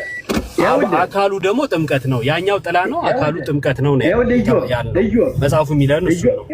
ኢዮብ እየተደማመጠን በርከት ያሉ ሰዎች እየተከታተሉን ነው። ጥያቄ ግልጽ ነው። ምሳሌና ንጽጽር ሌላ ነው፣ ምትክ ግን ሌላ ነው። በአሮን ክህነት የክርስቶስ ክህነት፣ በአሮን መስዋዕት የክርስቶስ መስዋዕት፣ በምድራዊ መቅደስ ሰማያዊ መቅደስ እየተባለ በምሳሌ በንጽጽር መጥቷል። ያንን ይሄኛው ተክቶታል ማለት ይቻላል። ነገር ግን ግዝረት ጥምቀት የግዝረት ምትክ ነው፣ ምሳሌ አይደለም ያልኩኝ እኔ። ምሳሌ አልወጣኝም፣ ንጽጽር አልወጣኝም። አንተ ምትክ ነው፣ ግዝረትን በጥምቀት ተክተን ግዝረትን አስቀርተናል ብለሃል። ከሆነም ግዝረት አሁን እያለ ነው፣ ግዝረት እየተከናወነ ነው። ለምንድን ነው ያልቀረው? ቆይ ግርዘት እየጠየቁኝ አልመልስም። ሊያብራሩ ነው ልመልስ። በደንብ አብራርቼ ነው የምነግርህ እና ያኔ ትገጽዋለህ። ተረድቻለሁ፣ ችግር የለውም። ግርዘት ስለሆነ አላሻፈፍኩም፣ እየመለስኩሎት ነው። ጳውሎስ ላይ ከፈለክ ጳውሎስ ላይ የጠቀሰውን ቅድም ያነበብከውን እንደገና ይነበብና ግዝረት በምን አገልግሎት እንደዋለና የሱ ምሳሌ የሆነው ደግሞ ጥምቀት እንዴት እንደመጣ በምሳሌነት አይተናል። ያ በስጋ የሆነ ይሄ በመንፈስ የሆነ እያለ እምነትንም አሳይቶናል። አሁን ስለዚህ ልመልስሎት ወይስ እያብራሩ ነው? እኔ ስናገር ብዙዎቹ እንደሚለወጡ ስለምታውቅ ነገሬን ማኮላሸት ትፈልጋለህ። እሺ መልስልኝ። መድኃኒዓለም እርሶ ሲያወሩ የሚለወጥ የለም። እንደዛ ከመሰሎት ልመልስሎት። ቆላሲስ ላይ የሚነግረን የሚያወሩት ድምፅ ቆላሲስ ላይ የሚነግረን ምንድነው? ጥምቀት አስቀድሞ ግርዘት በብሉይ ኪዳን የነበረ የእግዚአብሔር የሆኑት የሚያደርጉት ስርዓት ነበረ። ወደ አዲስ ኪዳን ስንመጣ መጽሐፍ ቅዱስን በምልአት ከተረዱትና ካነበቡት በብሉይ ኪዳን ጥላ የነበሩ በአዲስ ኪዳን አካል ሆነው የተነገሩ ነገሮች አሉ። ለምሳሌ አልኩና ጥምቀትን አነሳውሎት ከምን አንፃር? ለምሳሌ እስራኤላውያን በባህር ውስጥ መሻገራቸውን አንስቶ በአንደኛ ቆሮንቶስ ምዕራፍ 10 ላይ በባህርና በደመና ተጠመቁ ይላል። ተጠመቁ የሚል በብሉይ ኪዳን አያገኙም። ለምንድነው ተጠመቁ ያለው? ያኛው ጥላ ስለነበረ ነው። ግርዘትም እንደዚሁ ቆላሲስ ላይ ጳውሎስ ሲነግረን ጥላ ስለነበረ ነው። አካል የሆነው ደግሞ ጥምቀት ነው በሐዲስ ኪዳን። በብሉይ ኪዳን ደግሞ ግርዘት የጥምቀት የሐዲስ ኪዳኑ ጥላ ነበረ። ጥላ ካለ አካል አለ። አካሉ ጥምቀት ነው፣ ጥላው ግርዘት ነው። አሁን ግርዘት ይጠቅማል፣ አሁን ግርዘት ያስፈልጋል፣ ቀጥሏል ምናምን የሚሉት የእርሶ ነው። መጽሐፍ ቅዱስ አይናገርም። ጳውሎስ መገረዝ ወይም አለመገረዝ አይጠቅምም ነው ያለው። ከድነት አንጻር አይደለም። አሁን እሱ ባህል ነው። በቃ ጥምቀት ማነው ግርዘት አሁን አያድንም። ግርዘት አይደለም። የተገለጠውን ጥምቀትን ይቀበሉ። እሺ ይኸውልህ አሁን ይኸውልህ መልሸም ብጠይቅህ እንደገና ነገሩን ጠንከር አድርጌ ብጠይቅህም ያንኑ ስለምትመላልሰው በምትክነት የመጣ ለሚለው ነገር በፍጹም አላመጣህልኝም፣ በፍጹም አልሆነልህም። ስለዚህ ይሄንን ሶት እኮ ነው ቃል ፈጥረው ለፈጠሩት ቃል ምላሽ እየፈለጉ ያሉት። እኔ ገለጽኩሎትን ከተቀበሉ በቂ ነው። በቃ እርሱ የፈጠሩትን ቃል የያዙት ምትክ ምናምን ብለው ያሉትን ቆይ በቃ ምትክ የሚል ፈጠሩና ቃሉ ማለት እንደዛ አይነት ሐሳብ አነሱና አሁን ተው ጊዜው እቺን ሴኮንድ እኔ ላይ ያዛ። እሺ ወደ ቀጣይ ጥያቄ ለፉ። ጥያቄ ጠይቄህ በትክክል ልብ የሚያሳርፍ መጽሐፍ ቅዱሳዊ ማስረጃ እንዴ ምትክስ ብለህ ምሳሌ እኔ መቼ ይሄ ወጣኝ? ይሄማ መች ጠፋኝ? አንተ እንዳልኸው ይቅርታና ያውሎት ልቦትን እንዲያርፍ የሚፈልጉት እርሶ በሚፈልጉት ነው። እኔ ደግሞ በመጽሐፍ ቅዱስ ነው። አሁን ልዩነታችን እርሶ የእርሶን ፍላጎት ያዳምጣሉ፣ እኔ የመጽሐፍ ቅዱስን እናገራለሁ። እኔ ደግሞ የእርሶን ፍላጎት ለመናገር አይደለም እዚህ ጋር የተቀመጥኩት። ፍላጎቶት እኮ ነው ስተቱ። ትምህርቱ ስተት ነው ብዬ እንዴት ነው የእርሶን ፍላጎት መመለስ የምችለው? ሌላ ጥያቄ ጠይቁት ለፍቃድልዎት። እስቲ ሌላ ጥያቄ ደግሞ ይሞክሩ። ይሄን ካልተረዱ ጳውሎስ ደማስቆ ላይ ጌታ ሆይ ምን እንዳደርግ ትወዳለህ ብሏል። ልታደርገው የሚገባህን ነገር ደግሞ እዚያ የሚነግርህ ሰው አለ ብሎ ወደዚያ ሰው መርቶታል። ከዚያ ከጴጥሮስ ደረሰ ማነው ከሐናንያ ደረሰ የጥምቀቱ ስራ ሲከናወንና የኃጢአት ስርየት ይሆንልህ ዘንድ ተጠመቅ ሲባል እናያለን። ጴጥሮስ አሁን አንተ ጥምቀትንና ማመንን እኩል አንድ የቤዛነት ስራ ናቸው እያልክ ትሞግተኛለህ። እንደገና ደግሞ አይደለም ይሄኛው ይሄ ነው ይሄኛው ደግሞ ያ ነው ብለህ ሁለቱን እየበታተንካቸው ነው። እስቲ የመጨረሻ እንደው የምትለውን ነገር በዚህ ነገር አጠናቅልኝ። ጥያቄዎት ምንድነው? አሁኑ ላይ ጥያቄዎትን አላስቀመጡም እኮ ሊከብድ ይችላል። ጊዜ አታባክ ሳይናገሩ እንዴት ይከብደኛል? ጥያቄዎትን አላስቀመጡም። ይኸውልህ እንዴት ትላለህ አሉና እስቲ ደግሞ ለመጨረሻ ጊዜ በለኝ አሉ። ምን ልበለው ሳይጠይቁኝ? እንደገና ልድገምልህ፣ አዳምጥ። እሺ ጳውሎስ ጌታ ተገለጠለትና ምን እንዳደርግ ትወዳለህ ባለው ጊዜ ወደ ሐናንያ ነው የመራው። ከዚያ ላይ እንግዲህ ጳውሎስ ተቀብሏል። ሁሉን ነገር እንደተለወጠ በተለያዩ ቦታዎች ላይ ምስክርነት ሲሰጥ እናያለን። ያኔ ነገሮቹን ሁሉ እንደ ጉድፍ እንደቆጠረና እንደተለየ እዚያ ላይ ጨርሶ ነው የምናየው። ከዚህ ላይ አሁን እንዳንተ አመለካከት ያልዳነ ጳውሎስ ነው እና እዚያ ሄዶ ነው ደህንነቱን የሚያረጋግጥ እያልከኝ ነው። ይሄ ነው አመለካከቱ ወይስ አረዳድክን ተሳስቼዋለሁ? እኔ አልተረዳሁትም። እሺ አስቀድሞ ያሉኝን ላስታውሶትና ከዛ ለቀጣ ወደ መልሴ ልግባ። ምን አሉኝ? እሱን ጥያቄ ስጠይቆት አዎ ድኗል፣ ወደ እግዚአብሔር መንግስት ገብቷል ወይንም ደግሞ ልጅነትን አግኝቷል፣ ግን ደግሞ የኃጢአት ስርየት አላገኘም ብለው ነበረ። የኃጢአት ስርየት ሳያገኝ ነው ወደ የእግዚአብሔር መንግስት ያገኘው የሚል ትምህርት የገነቡት እርሶ ነው። እኔ ግን ልመልስልዎት። በደማስቆ መንገድ እያለ የምታሳድደኝ እኔ ነኝ ብሎት ከዛ ጳውሎስ ምን ላድርግ ጌታ ሆይ ምን ላድርግ ባለ ጊዜ አምኗል፣ ታዟል። ያደርገው ዘንድ የሚያስፈልገው ነገር አለ። ስለዚህ ተልኳል። ወዴት? ወደ ደማስቆ ወደ ከተማ እንዲገባ ሐናንያ የሚሉትን ሰው በዛ እንዲያገኝ እግዚአብሔርም አስቀድሞ ለሐናንያ እንደነገረው እንረዳለን። ስለዚህ ሐናንያን ሲያገኘው ምን ተፈጸመለት? የኃጢአት ስርየት። የኃጢአት ስርየትን የሚፈጽምለት በጥምቀት በኩል ስለሆነ ነው ወደ ከተማ የመራው ማለት ነው። አመነ፣ ተጠመቀ፣ የኃጢአት ስርየት አገኘ። ማርቆስ 16 በተግባር እዚህ ጋር ታየ ማለት ነው። እርሶ ደግሞ ማርቆስ 16ንም አይቀበሉም፣ የጳውሎስ የሐዋርያት ሥራ 22:16ንም አይቀበሉም። የኃጢአት ስርየት እያለበት ግን ደግሞ የእግዚአብሔር መንግስት አግኝቷል ብለው የራስዎትን ትምህርት ገነቡ። እኔ መጽሐፍ ቅዱሳዊውን ነገር ነገርኩት፣ እርሶ የራስዎትን ነገሩኝ። እንደዛ ነው የሆነው። አሁን እሳ ተመለሰም። አሁንስ አልገለጥኸውም። ተንሻፏል። የተንሻፈፈ መልስ ነው የሰጠኸው። ወዴት ነው የተንሻፈፈው? ይበቃችኋል። ወዴት ነው የተንሻፈፈበት? ቆይ ይቅርታና ክርስቶፎሮስ አንዴ ምን ብዬ በመልስሎት ነው ልክ የሚሆነው? አንዴ እሱም ብቻ ይንገሩኝ። ምን ብሎት ልክ ይመስሎት? ይኸውልህ እኔ የኔ ሐሳብ የሚደግፈውን ሳይሆን መጽሐፍ ቅዱስ እንደሚለው ቅድም ራስህ የተናገርከው ነው። ችግር የለም ይንገሩኝ። መጽሐፍ ቅዱስ ይላል ብለው ያሰቡትን ምን ቢሆን ነው ልክ የሚሆነው? እርሶ ለጠየቁት ጥያቄ ቅድም አንድ ሰው አምኖ ይድናል፣ ከዚያ በኋላ ግን በጥምቀት መተባበርና ምስክርነትን ይሰጣል ብለህ አብራርተህልኛል። ተስማምቻለሁ በዚያ ነገር። አላልኩም ውሸት። እኔ ምስክርነትን ይሰጣል አላልኩም። እንደውም ምስክርነት ነው ሲሉ ከየት አመጡ አንጡ ብዬት ማስረጃ አተውለት የቀረ ጥያቄ ነው ካረሱት ማለት ነው። እና እኔ ምስክርነት ነው አላልኩም፣ እርሶ ነው ያሉት። ተሳስተዋል ማለት ነው። እሺ አሁን የኔ የቃና ተዋህዶ ክፍለ ጊዜ እየደረሰ ነው። ውይይታችንን እኔ ከልብ አከብራለሁ፣ አመሰግናለሁ። በአንድም በሌላም መንገድ ባንግባባም በሀሳቡ መግባባት ባይኖርም በጥሩ ስነ ምግባር እንደው አንዳንዴ መቼም ነሸጥ የሚያደርግ ሀሳብ ከናንተም ከኔም ቢመጣ ያው ያለው ሁኔታ እንደዛ ሊፈጥር ይችላል። ግን ራስን በመግዛት የሄድንበት ከፍታ በጣም ለሌላው ጊዜ ደግሞ ሌላ አደብ እንድንገዛ የሚያደርግ ነው። ሁላችሁንም ግን ከልብ አመሰግናለሁ። በእውነት እግዚአብሔር ያክብራችሁ። ተባረኩ። አለመግባባት ይቻላል፣ መደማመጥ ግን ታይቶበታል። አመሰግናለሁ። እኔም አመሰግኖታለሁ። እግዚአብሔር ያክብርልኝ። አንድ ነገር ብቻ ልንገሮትና ለወንድሞቼና ለአባቶቼ ልልቀቅ። ያው ያነሳነው ሀሳብ ላይ የራስዎትን መረዳት ነግረውናል። እኔም ደግሞ በቤተክርስቲያናችን በኩል ያለውን በታሪክም በአባቶችም በኩል ያለውን አሳይቻለሁኝ። አድማጭ የተቀበለውን ያየውን አመዛዝኖ ይቀበላል። በእርሶ በኩል እንደ የመጡ ሰዎችም ካሉ የእርሶንም ትምህርት እኔ የሚያነሳውትን ነገር የቤተክርስቲያንን ይረዱታል፣ ያዩታል። ልሎት የምፈልገው ነገር ምንድን ነው?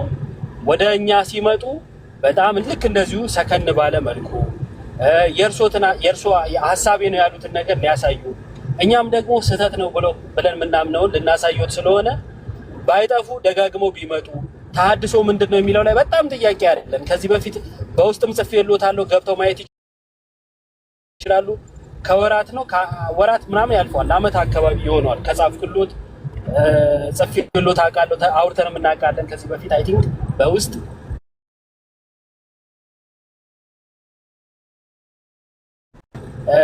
እና እየመጡ ብናወራ ደስ ይለኛል። ተሐድሶ ላይ እጅግ በጣም ብዙ ጥያቄ አለኝ። ተሐድሶ ምንድን ነው ከሚለው አንስቶ እኔ ክርስቲያናዊ ነው ብዬ አላምንም፣ እርሶ ደግሞ ነው ብለው ያምናሉ፣ የኔን ደግሞ ይቃወማሉ። እንደዚህ ሰፋ ያለ ውይይት እንዲኖረ በቀናነት ቢመጡ ብዬ ጋብዞታለሁ። በውስጥም ቢያወሩኝ ደስ ይለኛል፣ ጊዜዎችን እንድናመቻች ማለት ነው። አመሰግናለሁ። እሺ፣ በዚህ አጋጣሚ አባን አንድ የመጨረሻ ነገር ወደ አባ ፔጅ ስንመጣ አባ መጀመሪያ አስበውበት በያዙት ርዕስ ከሆነ ሁላችንም በዚያ ርዕስ ሀሳብ ላይ ልንወያይ እንችላለን። በተያዘ ርዕስ ነው መወያየት ያለብን እንጂ ርዕስ ቀይሮ እንዲህ ብናደርገው የሚለውን ጥምዘዛ ግን ብዙ አይመቸኝም። አንደኛ ዝግጅትም ማሰብም ይጠይቃል። ስለዚህ የተያዘ ርዕስ ካለ በርዕሱ ነው መወያየት ያለብን። በአንተ ብንገባ በእኔ ብትመጡ ወደ እኔ ብትመጡ በተያዘ ርዕስ ነው መወያየት ያለብን እና ተመካክረን ነው ርዕስ መቀየር ካስፈለገ እንጂ እንደው በእጅ ብልጫ ይሁን በሌላ ጉዳይ እንደዛ ባናድርግ ጥሩ ነው።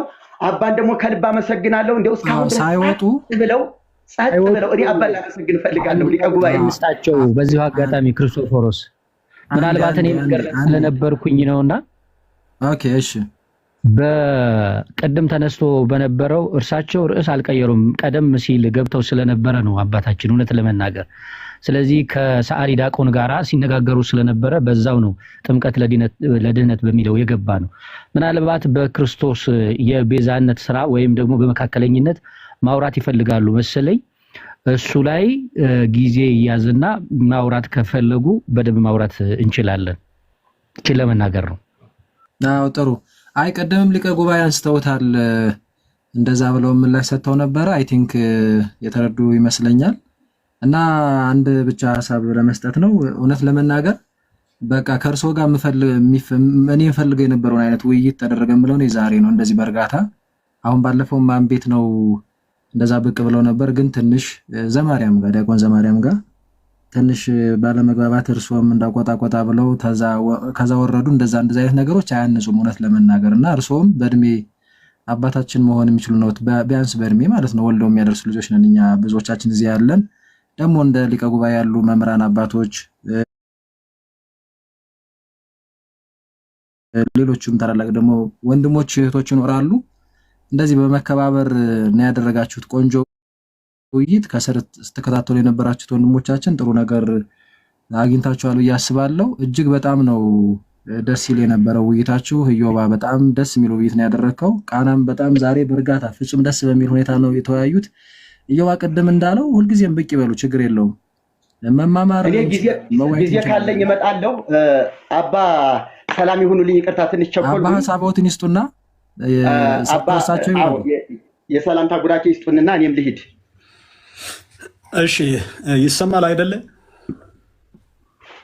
አሎ አባታችን። እሺ እናመሰግናለን። በመጀመሪያ ወንድማችን መምህር ክርስቶፎሮስ በስነ ስርዓት በመምራትህ ደስ ይላል። በስነ ስርዓት ለማንም ሳታዳላ ሰው ሀሳቡ ላይና የሚወያይበት ርዕስ ላይ ነው ፎከስ ተደርጎ መነጋገር ያለበትና ነው እንጂ ሰዎች ትልቅ ሰው ስለመጣ በትልቅነት እናከብራለን፣ ትልቅ ስለመጣ እውነት ተነገረ ማለት አይደለም። ወይ ደግሞ ትንሽ ስለመጣ ደግሞ በእድሜ ትንሽ ስለሆነ ደግሞ ቁም ነገር የለውም ተብሎ መወሰድ የለበትም። እንዲያም መጀመሪያ ላይ እኔ ከዲያቆንም እኔ ከንቱንም መወያየት ራሱ ምናምን የሚለውን ነገር ሀሳብ ነበራቸውና ተው እንደዚህ አይነት ኃይለ ቃላት መጠቀም አንደኛ ውይይቱ እንዳይቀጥል ያደርገዋል። አንዱ ሲናገር አንዱ ሲገልጽ አንዱ ደግሞ የመገንፈል እንትን ይኖራልና እንደዚህ አይነት አትጠቀሙ ብያቸዋለሁ።